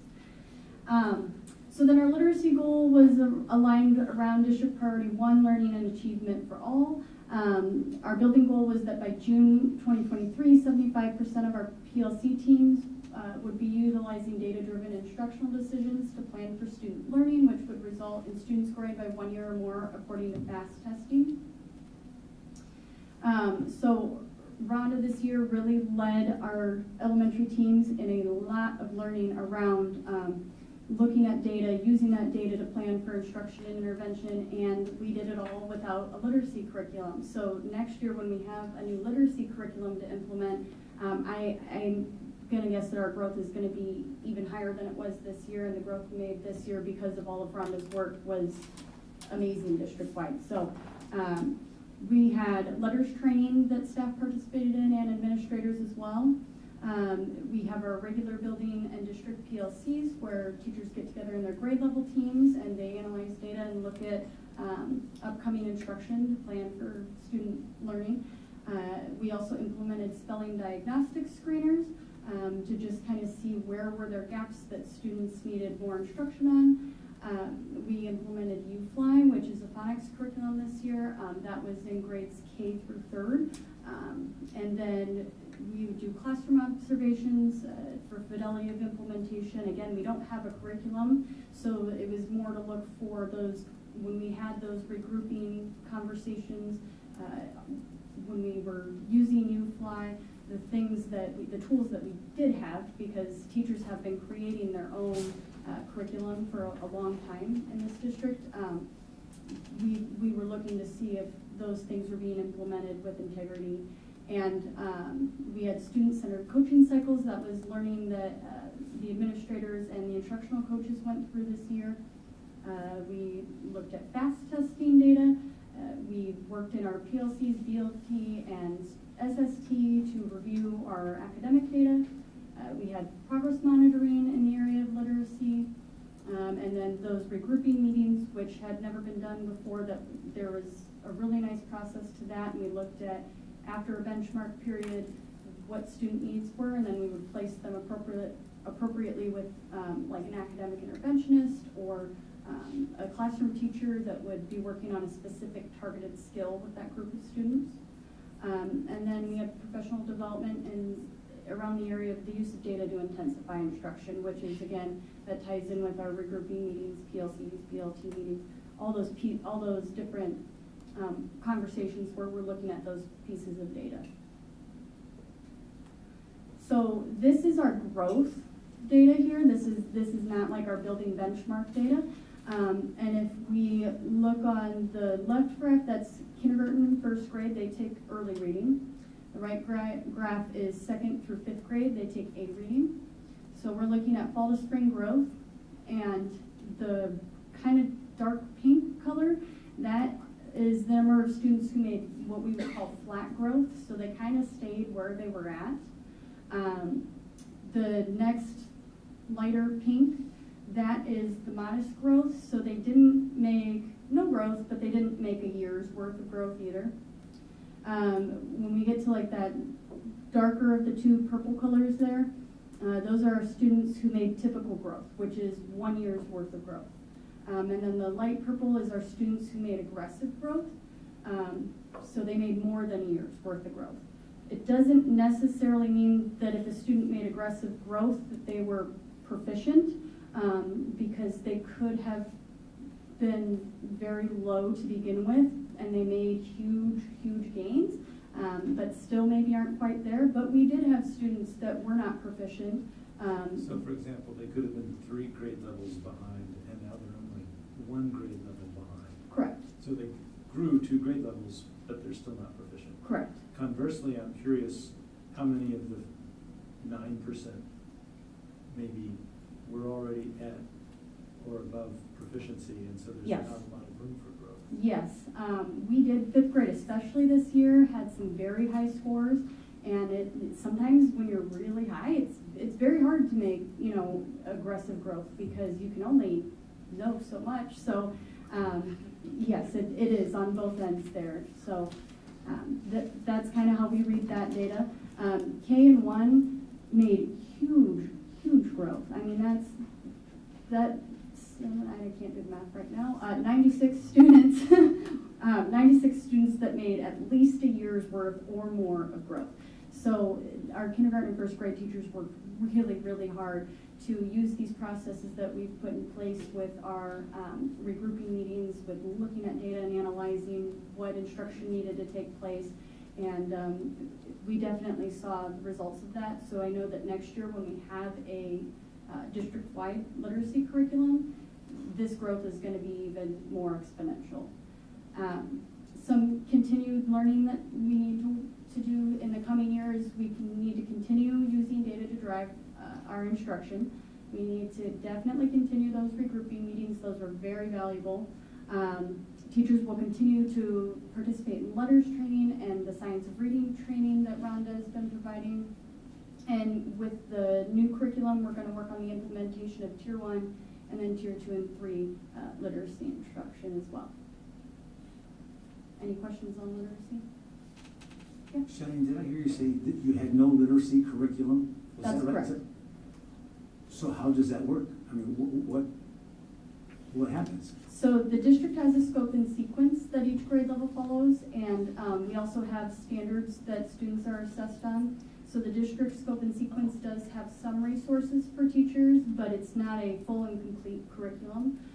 So teachers would work in their PLC teams and their district grade level teams, and they would kind of create those resources. And we had teachers as well that would use some old curricular resources, but we don't have anything new and updated until next year. So Paul, I can, Yes. here. I'm with you. So, I can tap into that comment. So when we say that we didn't have any curriculum, we didn't have a common curriculum that everybody was using. There wasn't anything, and we threw them out in the classroom and said, go. We didn't have a common curriculum that was being used across the district. So Wonders was adopted, I'm not even gonna begin to guess how many years ago. And as the progression of that adoption went, there were times where buildings chose not to use that curriculum and use some other resources, while some buildings kept it. And so when I came in as a principal at elementary, that was one of the conversations that we had. Some were using it, it was still there, they had access to be able to use it, but at some point they were given that choice on whether or not they wanted to use that. So When we say there was no curriculum, I just want to, I don't want to lose my job. There, was those resources that were there. However, there had been some of that leeway of you can use it if you want or not. And that's why we really stress these last 2 years, looking at literacy and making sure we get that common foundational skills across the board. And this year, obviously, we started with the phonics and getting that going. Thank you, Raga. And now we're going to continue that through the rest of the skills and the knowledge things. U-Fly was there for all grade schools, though, right? For the upper. For this year. Just for this year. For this year. Prior to that, for foundational skills, it looked very different across the district. And so people would look at the foundational skills a little bit differently. I can say at Armstrong, once I got there and we got going, we saw that need for those foundational skills. We went with 95%. Mark Twain was using foundations. Other buildings were using different resources. And that was the hard part, is having everybody using something different. And that's why when I moved into this role, that was one of the things that I really wanted to do, is get that across grade levels and buildings. So Jamie, all kids now starting in the fall, all kids going from 4th to 5th grade will have the same standardized curriculum. Is that correct? So starting into next year? Starting 23-24. So 23-24, everybody will be working at a CKLA Amplify. When they move into the next year, those teachers will know that they're coming out of a foundational research-based curriculum, which right now we can't necessarily say that all the components of Wonders is being used. It's a little bit of hit and miss. So that's like implementing with fidelity, is that those are the words? I use the word integrity, the way it was meant to be, but yes, fidelity sometimes gets a bad word, so we just replaced it with integrity. Thank you. So does that help? Yes, it does. Okay, can I keep my job? Yes, you can. All right. That's She's been trying all day to get out of it.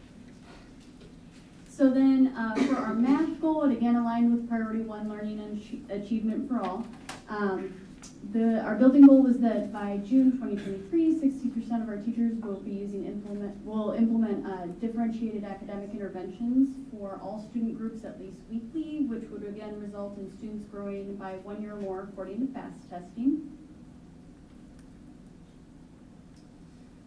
So we do have a curriculum for math. We have IM. We've been using that. I think this is Paul Norton's 4th year with IM.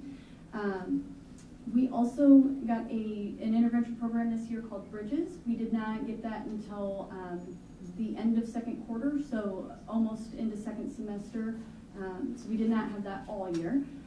We did the student-centered coaching cycles and that training at the AA with the administrators and the instructional coaches. Again, we do our building and district level PLCs. We looked at FAST testing scores, PLC and BLT. A lot of this is very similar to reading.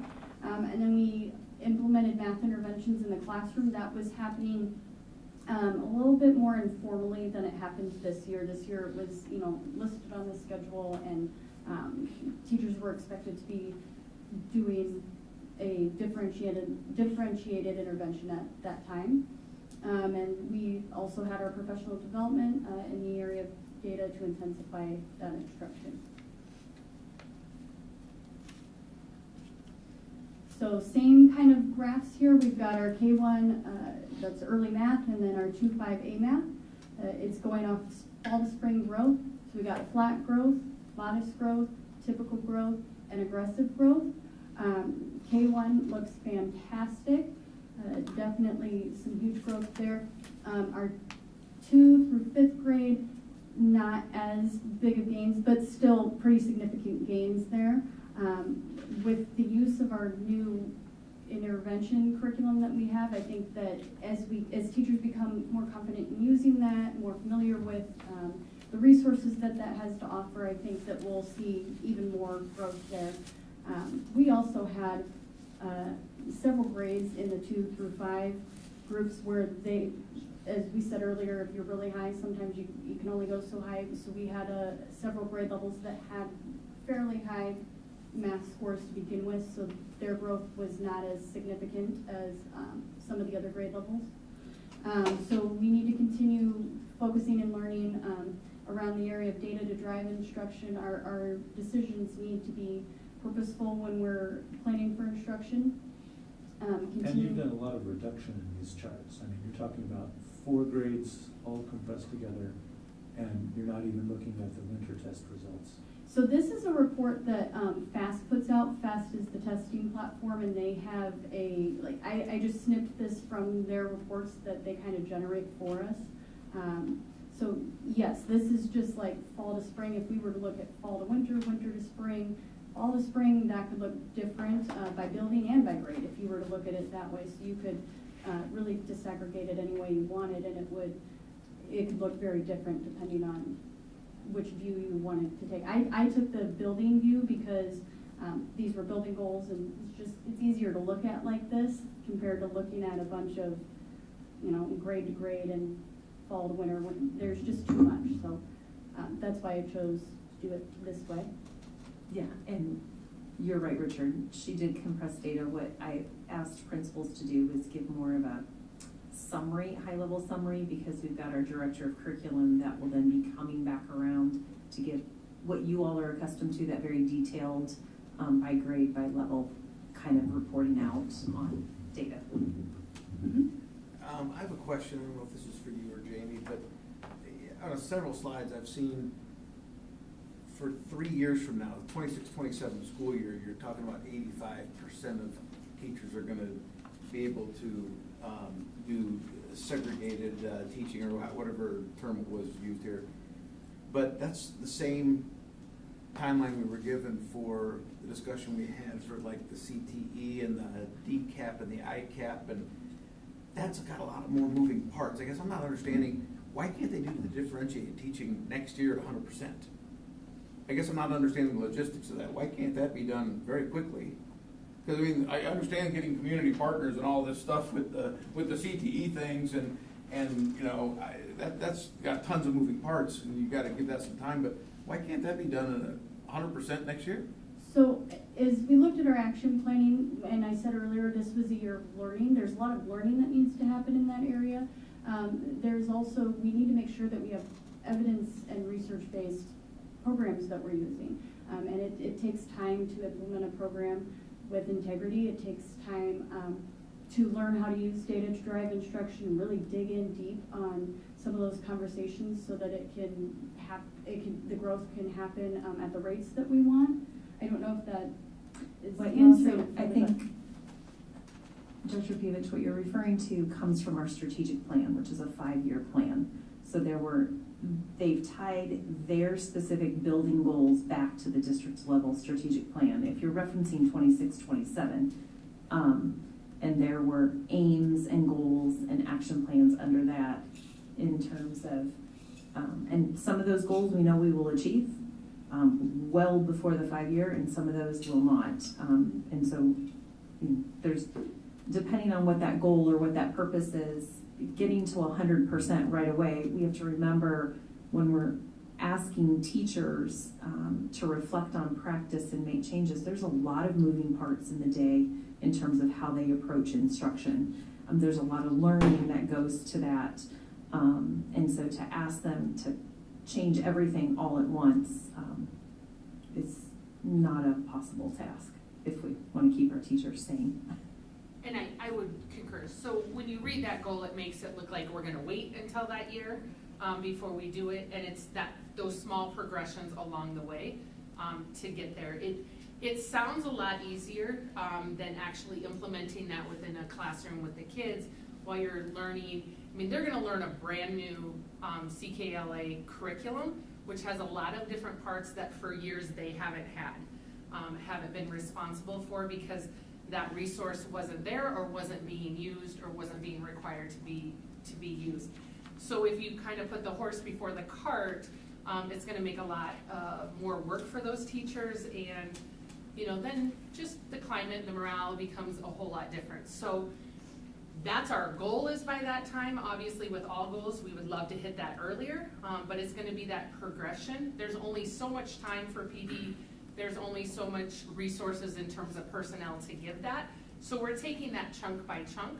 as we move those students around. So I don't want you to think we're just saying, we'll get there then. Each time we're making progress to reaching them, that's our final goal that we're trying to Well, get to. and I get that, I guess, especially for literacy with no real curriculum until next year. But like, math, we got a curriculum, and you got 20% of kids, for example, in 2 through 5 that didn't have a lot of, the dark pink, that didn't have a lot of growth because they probably were already fairly proficient. Can't you move them on to second grade to third grade math? I mean, you already got that curriculum, right? That's part of interventions is that extension piece as well. It's not always, you have a learning gap, and so we're trying to fill that gap. It could be that a student is already proficient and we want to challenge that student and provide them with more enrichment activities and opportunities. So yes, that is being done in the classroom. It could reflect on here. It just really depends on where that student started, so. And I think our math rollout was a struggle. I'm just gonna say that because when we started to roll that out was the COVID year of hybrid learning. And so that first year they're learning a new curriculum and they're also learning, teachers are learning how to implement a new curriculum in a hybrid situation where none of us had ever thought that we would be put into. So as you're seeing these kids that are coming up, especially with your 2-5, although we say we've had this curriculum in place for X number of years, their ability to access it with integrity because of the different changes that we had wasn't there. And with any new curriculum, the struggles always come at those higher grades because they have not had that foundation of that curriculum since kindergarten. So as we start to look at those kids coming up who have had it since kindergarten, because every curriculum has its own order, it has its own way of building and spiraling on itself. It's always those upper grades that struggle comes because as you implement that, there's those assumptions within that program that they've already had, that foundation as the curriculum wanted them to have. So it's kind of melding that together. It's not an excuse because we still need to move these kids forward. We can't wait until our first year of kindergarten gets to 5th grade to say it's working, but we also have to keep in mind what are some of the things that might be out of our control a little bit in terms of getting them there. And I think a key is getting that intervention piece in this year really plays that part because math is that struggle of if they don't get it, now what? Because you can't, you're always building on it. I mean, it's always that next step is going there. And I think giving that intervention piece to teachers has been critical. We got it mid-year. Thank goodness for the school foundation for giving us that money. And teachers are now more comfortable with intervening right there in the classroom and not waiting till I'm so far behind. We now have to look at that intervention outside of the classroom. So I would love it to go faster too. I mean, I would love to be able to stand up and say, we're here, we're doing that. But I also recognize that if you go too fast, you're actually gonna make a lot more work for yourself in the long run. Because we wanna make sure we're getting right the first time and not have to undo some bad habits that we might pick up. Does that help a little bit? Sure. Okay. So we're going to continue with the implementation of math interventions in the classroom. I am in Bridges curriculum implementation and support for teachers in that area, and our implementation of tiers 1, 2, and 3. Oops, that should say math instruction, not literacy. With the learning that we've done this past year and this past week, we keep talking about the continuous improvement process.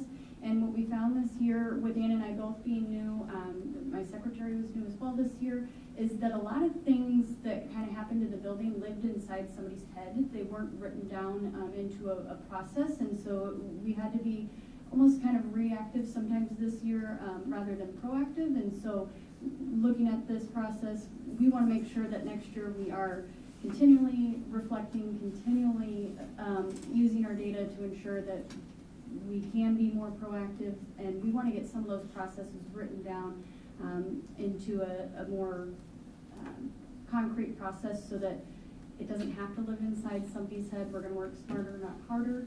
And then coming back next year, I'm just really excited with the learning that we've done to present again and show even more growth.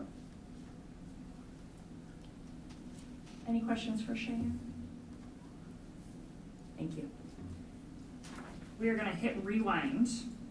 We're gonna back up to the high school, and I'd like to invite Mr. Jeff Blackwell up.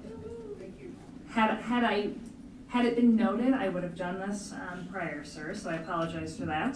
Mr. Blackwell is our administrator at Edison, and he's gonna give us an update on how everything is going there. Well, thank you. Well, first of all, in the areas that you've seen described for each of the schools that were presented today, a decision was made early on because we were all coming in late, pretty much, at Edison, that we would throw our lot in for this year in literacy, math, and behaviors with the high school. But going forward, with the challenges that we actually are serving 3 districts under one Bettendorf roof, we will stand alone a year from today. So we want to tell you that. I do want to say to you, when it came to the career thing that was discussed so eloquently, our kids present some unique challenges. So we also do career things for them, a lot of it in conjunction with our 3 feeder schools and also Scott Community College. We have been extremely helped by Arconic and John Deere for a lot of our kids. And I will say we have a number of successes. So you mentioned your son's out in Montana in the firefighting world. One of our graduates this year is already enrolled up at Kirkwood Community in the fire to be prepared to be a firefighter, and he already has a job offer with the LeClaire Fire Department. We have another young lady who wants to be a paramedic, and she will be spending the summer working with one of our local ambulance providers in the ambulance. She'll be going out on call. She won't be doing any medical treatment, but she'll be assisting as she goes, and that's part of something that we were able to put together for that young lady. We have another young lady who, very troubled situation, very difficult background, very bright, is already, she completed at the end of the first quarter. She's already completed her CNA. She's a working CNA 40 hours a week, and she's already entered nursing school. So she will be ultimately, and she has every ability to be able to do that. I did provide some slides this evening, but you know quite a bit about Edison. What I'd like to do is just go through a couple of things and then bring to your attention some of the things that we'll be working on for next year. First of all, the academy goal is the same as it has been for, to my knowledge, quite some years. And it reminds me that, and Mr. Castor was around when it started as Project Ready, which was an outgrowth of the then Bettendorf Project Success program that they had with Westinghouse Learning Corporation. So the next slide. So as I said, and as you all know, we serve credit deficient students from the 3 districts that were the original founders. We serve students for whom the traditional high school experience is not working. And that's either from credit issues, from personal issues, home situations, law enforcement involvement, a whole host of reasons bring kids to Edison. We work very, very well, very hard with the 3 high schools staff, but we sometimes have kids. We have a young man who just graduated who actually was self-referred. His parents are in the military serving overseas, but he was living here with a grandparent. He walked in one day and brought his transcripts with him from Kentucky, I believe, and he just finished up and graduated, and he is now entering military service himself. So, number 5, I want to bring to your attention. Many kids think that coming to Edison is a free ride. Our attendance policy is extremely strict. So that's one of the first, bringing a little bit of common sense to the equation when we interview our students that are coming and their parents and staff. So if you miss 5 times for any reason during a quarter and you then miss the 6th, unless you have a medical excuse or a law enforcement court-ordered excuse, you're dropped from that class. If you do that in 2 classes, you're dropped for that quarter and you have to re-enroll for the next quarter. So kids who come credit deficient already, That's a powerful incentive to not get themselves into into attendance problems and therefore become even more deficient and fall further and further behind. Number 6 is we traditionally serve 50 to 55 students. If you could click forward. As you know, we just graduated 29 of those students. So today I interviewed a parent and student that looks to come. Tomorrow I have 2 or 3 more that are scheduled to come in and visit Edison. We won't be able to show them school in progress, but we can show them what we do, how we do it, and what the expectations for the students are. We discussed a little bit about the types of services that we offer, which would be very, very similar to the ones that would be offered in any traditional high school. Not only for ourselves, but we reach out, Bethany for Children, Center for Alcohol and Drug Services, a number of other community-based services that support our young people with their homelessness, mental health issues, legal matters, etc.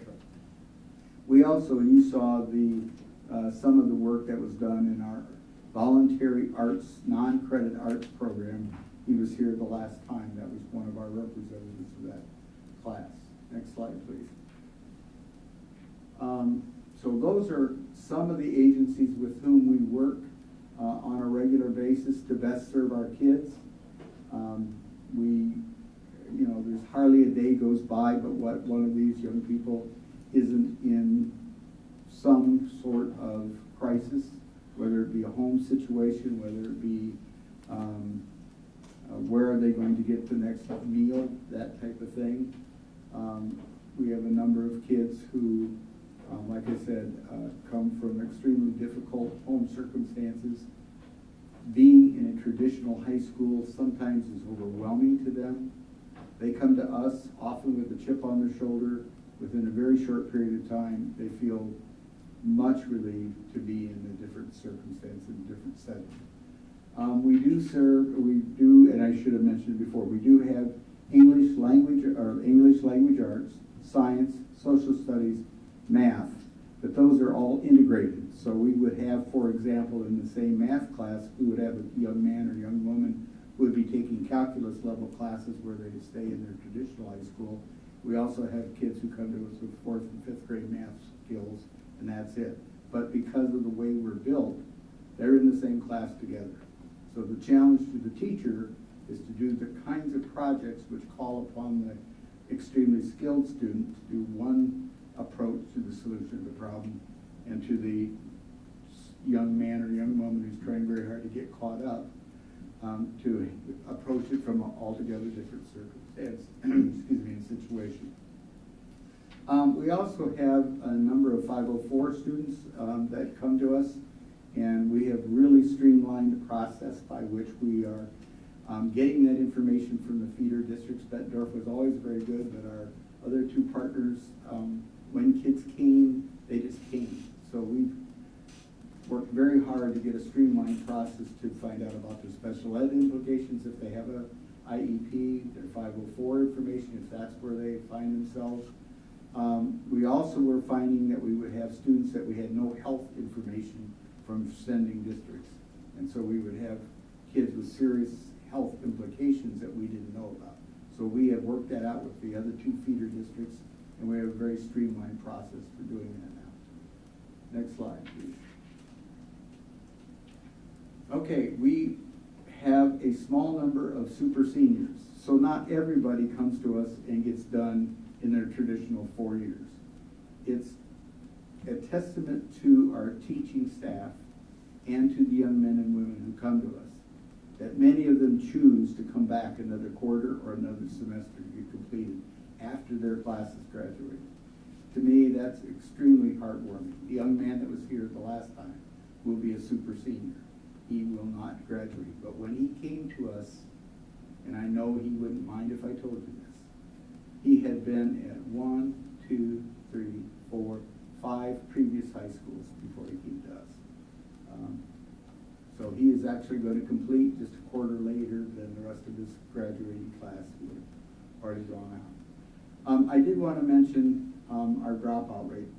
So our dropout rate for this year was just slightly under 17%. if there were no Edison or something comparable to it, that would have been 100%, I'm convinced. So I think we saved a good number of young men and young women and launched them into something better. Our graduation rate in 4 years, whichever, accounting all 3 districts, was 71%, which, given the nature of our students, I think is a testament to how hard our staff works to get these kids across the finish line. So we do, when they come here, we treat them as Bettendorf students, even though they come from other districts. But since the other districts have slightly different things going on, we have to consult with the other districts all the time about their students. But that's been very streamlined. It works out very, very well. I want to thank Karen Allison for pulling our group together once a month, where we can iron out those kinds of small difficulties. So a year from today, I hope to be able to bring you a report just like you saw. That would be a standalone for us. I would like to be bringing you a report that talks about, with sharp detail, all of the career exploration things that we do. We do it as part of the integrated programs in every single one of our classes. Each of our teachers leads a different kind of work in that area, but we are working to get closer aligned to being able to do this on a much more colossal scale for our kids. But the vast majority of those kids, and I want to thank Dr. Morse and some of the board members who were there for that graduation, the vast majority of those kids are already career tracked to directly to work or to other training and other education. Questions? Oh my God, no questions. Well, I would invite you, all of you, to just come down, not right now, because it's kind of boring, but come down in the fall and just get to know some of our young people that make up the student body of Edison.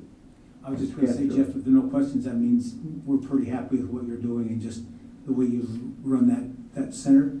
And you're such a calming effect. And, you know, if I was a trouble kid, well, some say I'm a trouble kid, you could calm me down, and just with your manner. So I think you're a testament. You're a good role model for these kids as well. So congratulations on your good job.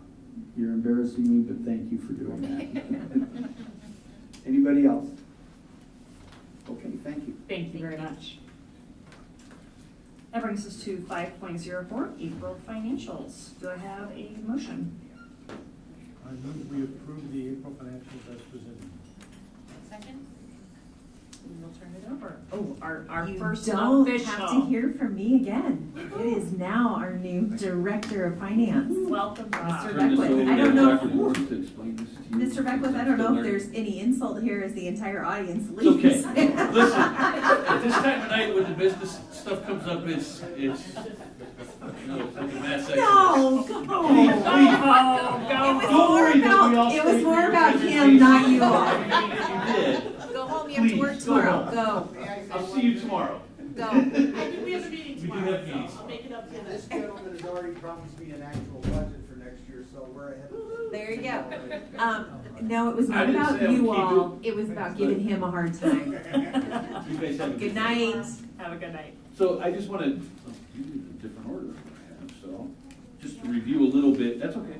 Yeah, they're kind of the opposite of what they usually are, but we can start on them. No, we're good. I got it right here. So, as you can see with this one, if you look at year-to-date from 2023 to 2022, we actually are 2% less in revenue at this time, but we're also 2% less in expenses. So basically, we're, even with the less revenue, we have less expenditures at this time. So we're pretty even with where we were the prior year. What's the next one, Celeste?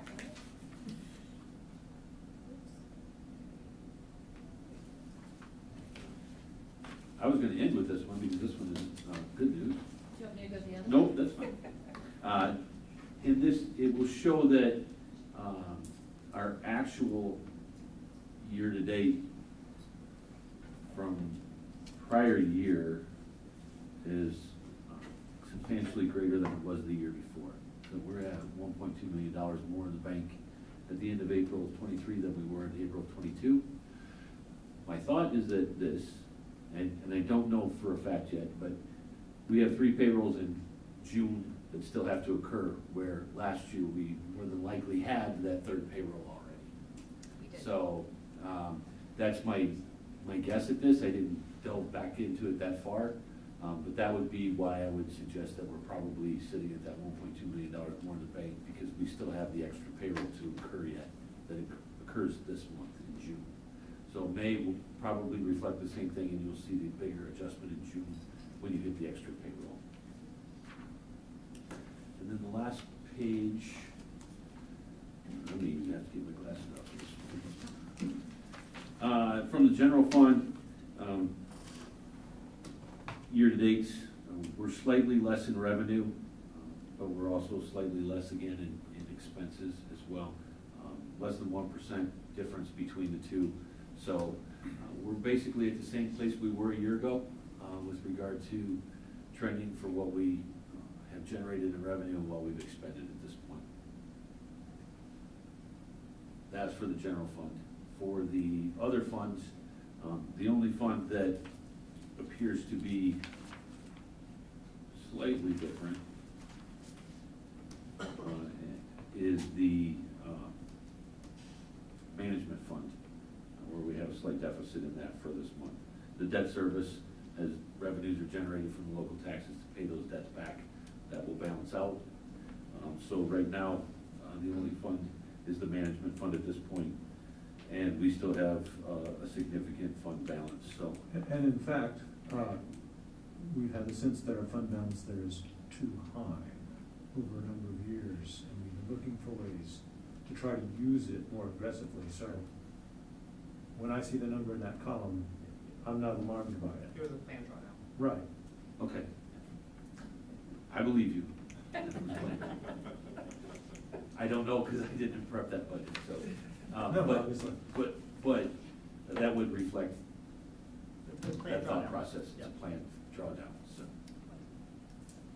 Do you have any questions for me with regard to the financial? Not about this month's, but a request.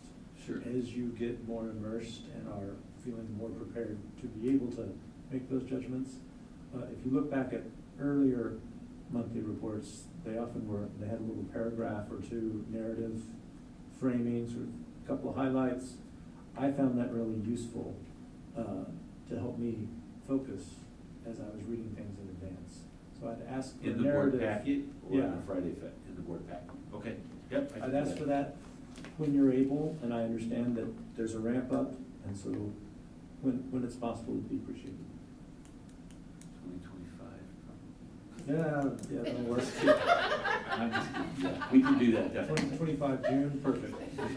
June of 25 should be accurate. 25th of June. The 25th of June might be better too. Any other But yes. questions for Bob? Thank you. All right, roll call. Director Dorner? Yes. Director Eastman? Yes. Director Lynch? Yes. Director Beavich? Yes. Director Smithson? Yes. Director Castro? Yes. Director Champion? Motion carries 0-1. Thank you. That brings us to 5.05, the fiscal year 24 school fees and meal prices. Do I have a motion? I move we approve the 2023-24 school fees and meal prices as presented. And the second, please? Second. So, as I'm looking, I'm perplexed because what I approved to be loaded is slightly different. It's nothing that you'll be voting on, but the 2 top fees that are in red should be in black. Those increased last year. They were black yesterday, or That's the same Tuesday when number. I approved the attachment. I don't know why they went back to red. The other fees should be red. I think there was some background information given to you guys on Friday in terms of food costs and our national school lunch program, and we have to meet those requirements. So there's some slight increases. It was nothing significant that our nutrition services manager is recommending. And then, if you remember in the transportation piece, we did a board development workshop with you all last year. I believe it was Director Champion that said that the transportation cost hadn't changed since his oldest had been in school, which was quite a few years. And so we worked with you all to develop a multi-year plan to bring those rates to what it actually costs us to transport students. But we did not want our families to have to incur that increase all at once. So this is phase 2 of that increase for the transportation piece. Mr. Pratt, did I miss anything in regards to transportation? Okay. Any questions about fees? One question, I wasn't surprised because I knew that that was part of the transportation thing, but could you remind me, what's the target? 400. And is that gonna go in $50 increments over the next 2 years, essentially? Likely so, unless there's a big swing in fuel costs or something where we might need to think about more than that, or if our normal cost per student were to go to $450, obviously then we would try to catch up to that also. If that makes sense. But new bus costs have skyrocketed, if you hadn't noticed that, so. And we'll work with Mr. Beckwith to reflect on that. Like, we'll look at another analysis of what does it cost us, what are our actual costs to transport students, to make sure that 400 remains the right target. Any other questions? Personally, I would just like my child limited to 1 chicken sandwich instead of 2. Lunch is getting quite expensive in the Eastman household at $70 a week. So he loves the lunch, so thank you for that. Let's roll call. Director Eastman.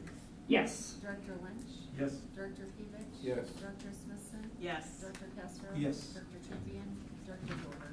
Yes. Motion carried 601. Brings us to 5.06, nutrition service bid recommendations. Do I have a motion? I move we approve the nutrition services bid recommendations for the 23-24 school year as presented. Second. So Michelle Reason, our nutrition services manager, was not able to be here. I'll draw on Miley if there's questions I cannot answer.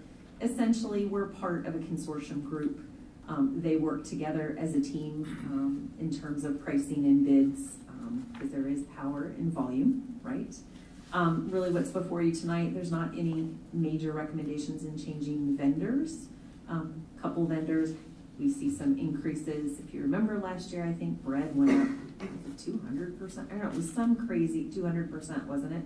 So the 10% is a welcome increase compared to last year's increase.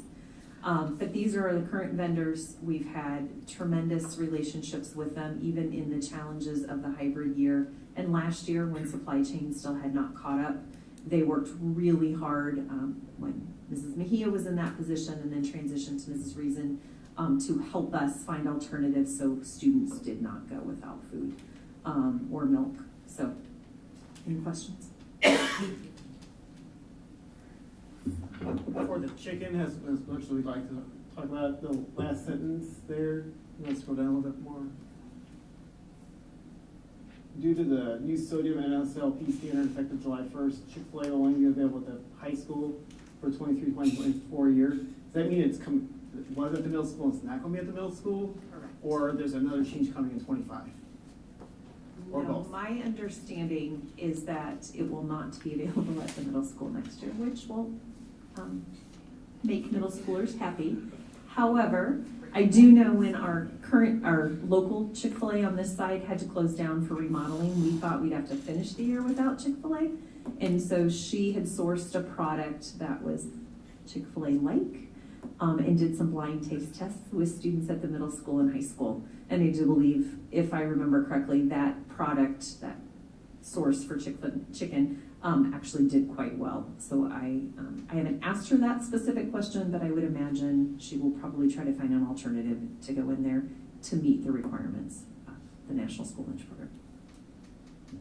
Yeah, as Mr. Hartley is nodding his head. Did not go well, but. Any other questions? Roll call. Director Lynch. Yes. Director Pevich. Sure. Director Smithson. Yes. Director Castro. Yes. Director Champion. Director Dorter. Yes. Director Eastman. Yes. Motion carried 601. Thank you. 5.07, approval of the community eligibility provision. Do I have a motion? move that we approve the CEP enrollment for the 2023-24 school year at Neil Armstrong, Mark Twain, and Edison Center. Second?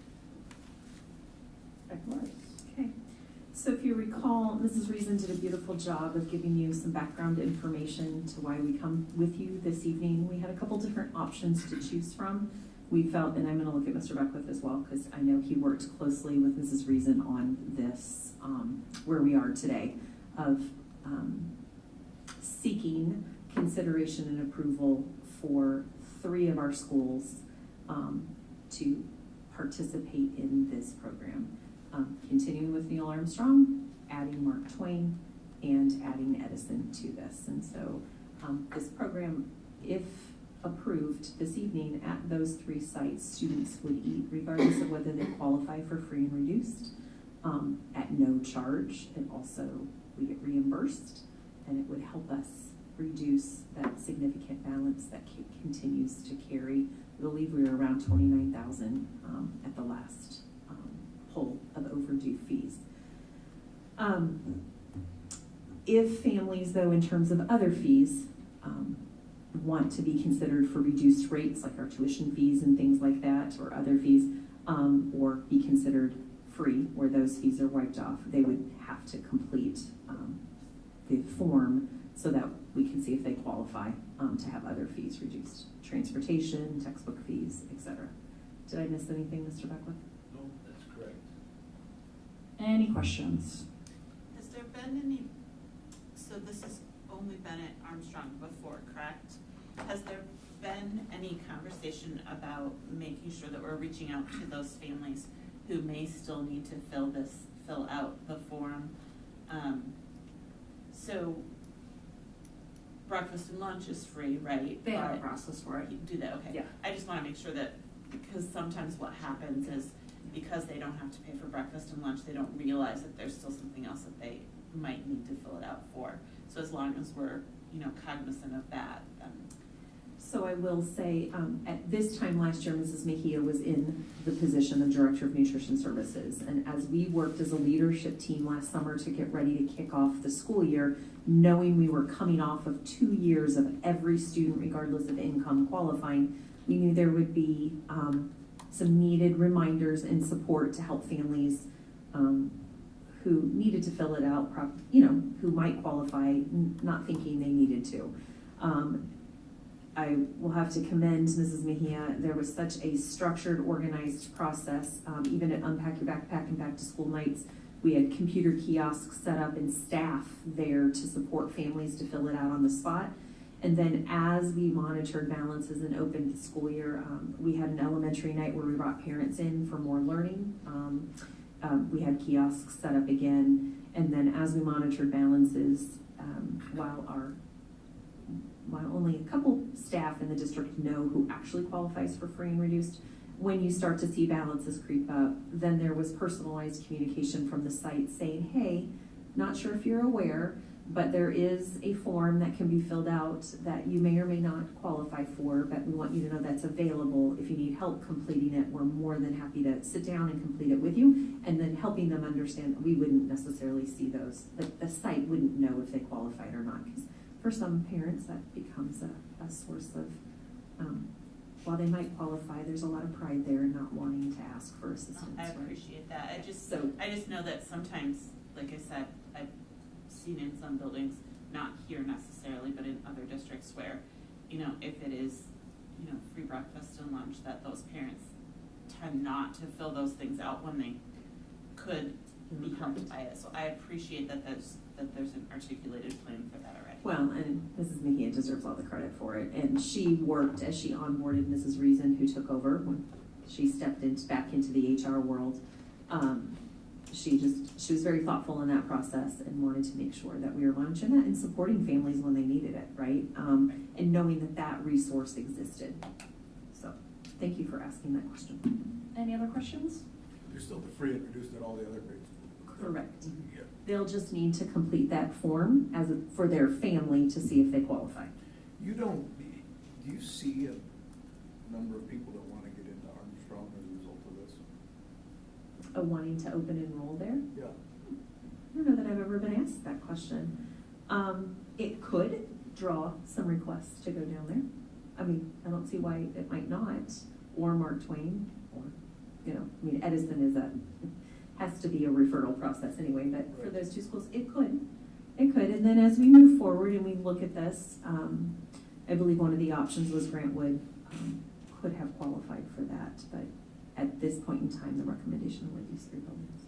Well, you've anticipated, I have 2 questions, and you just led into the first, which was, were there any other buildings that may have qualified I for believe this? our other building that would have qualified was Grantwood. And then the second question, what I appreciate about the Iowa DOE sort of summary of what this means is it talks about, oh, it impacts some of your other programs, Title I, E-rate, et cetera, we've considered those impacts, and as a district, they're not going to be a problem for us? No. I mean, I'm looking at our finance director, because I know they worked more closely around that, but I think this was in terms of financial, the finances behind it, this combination was the best for the district. Correct.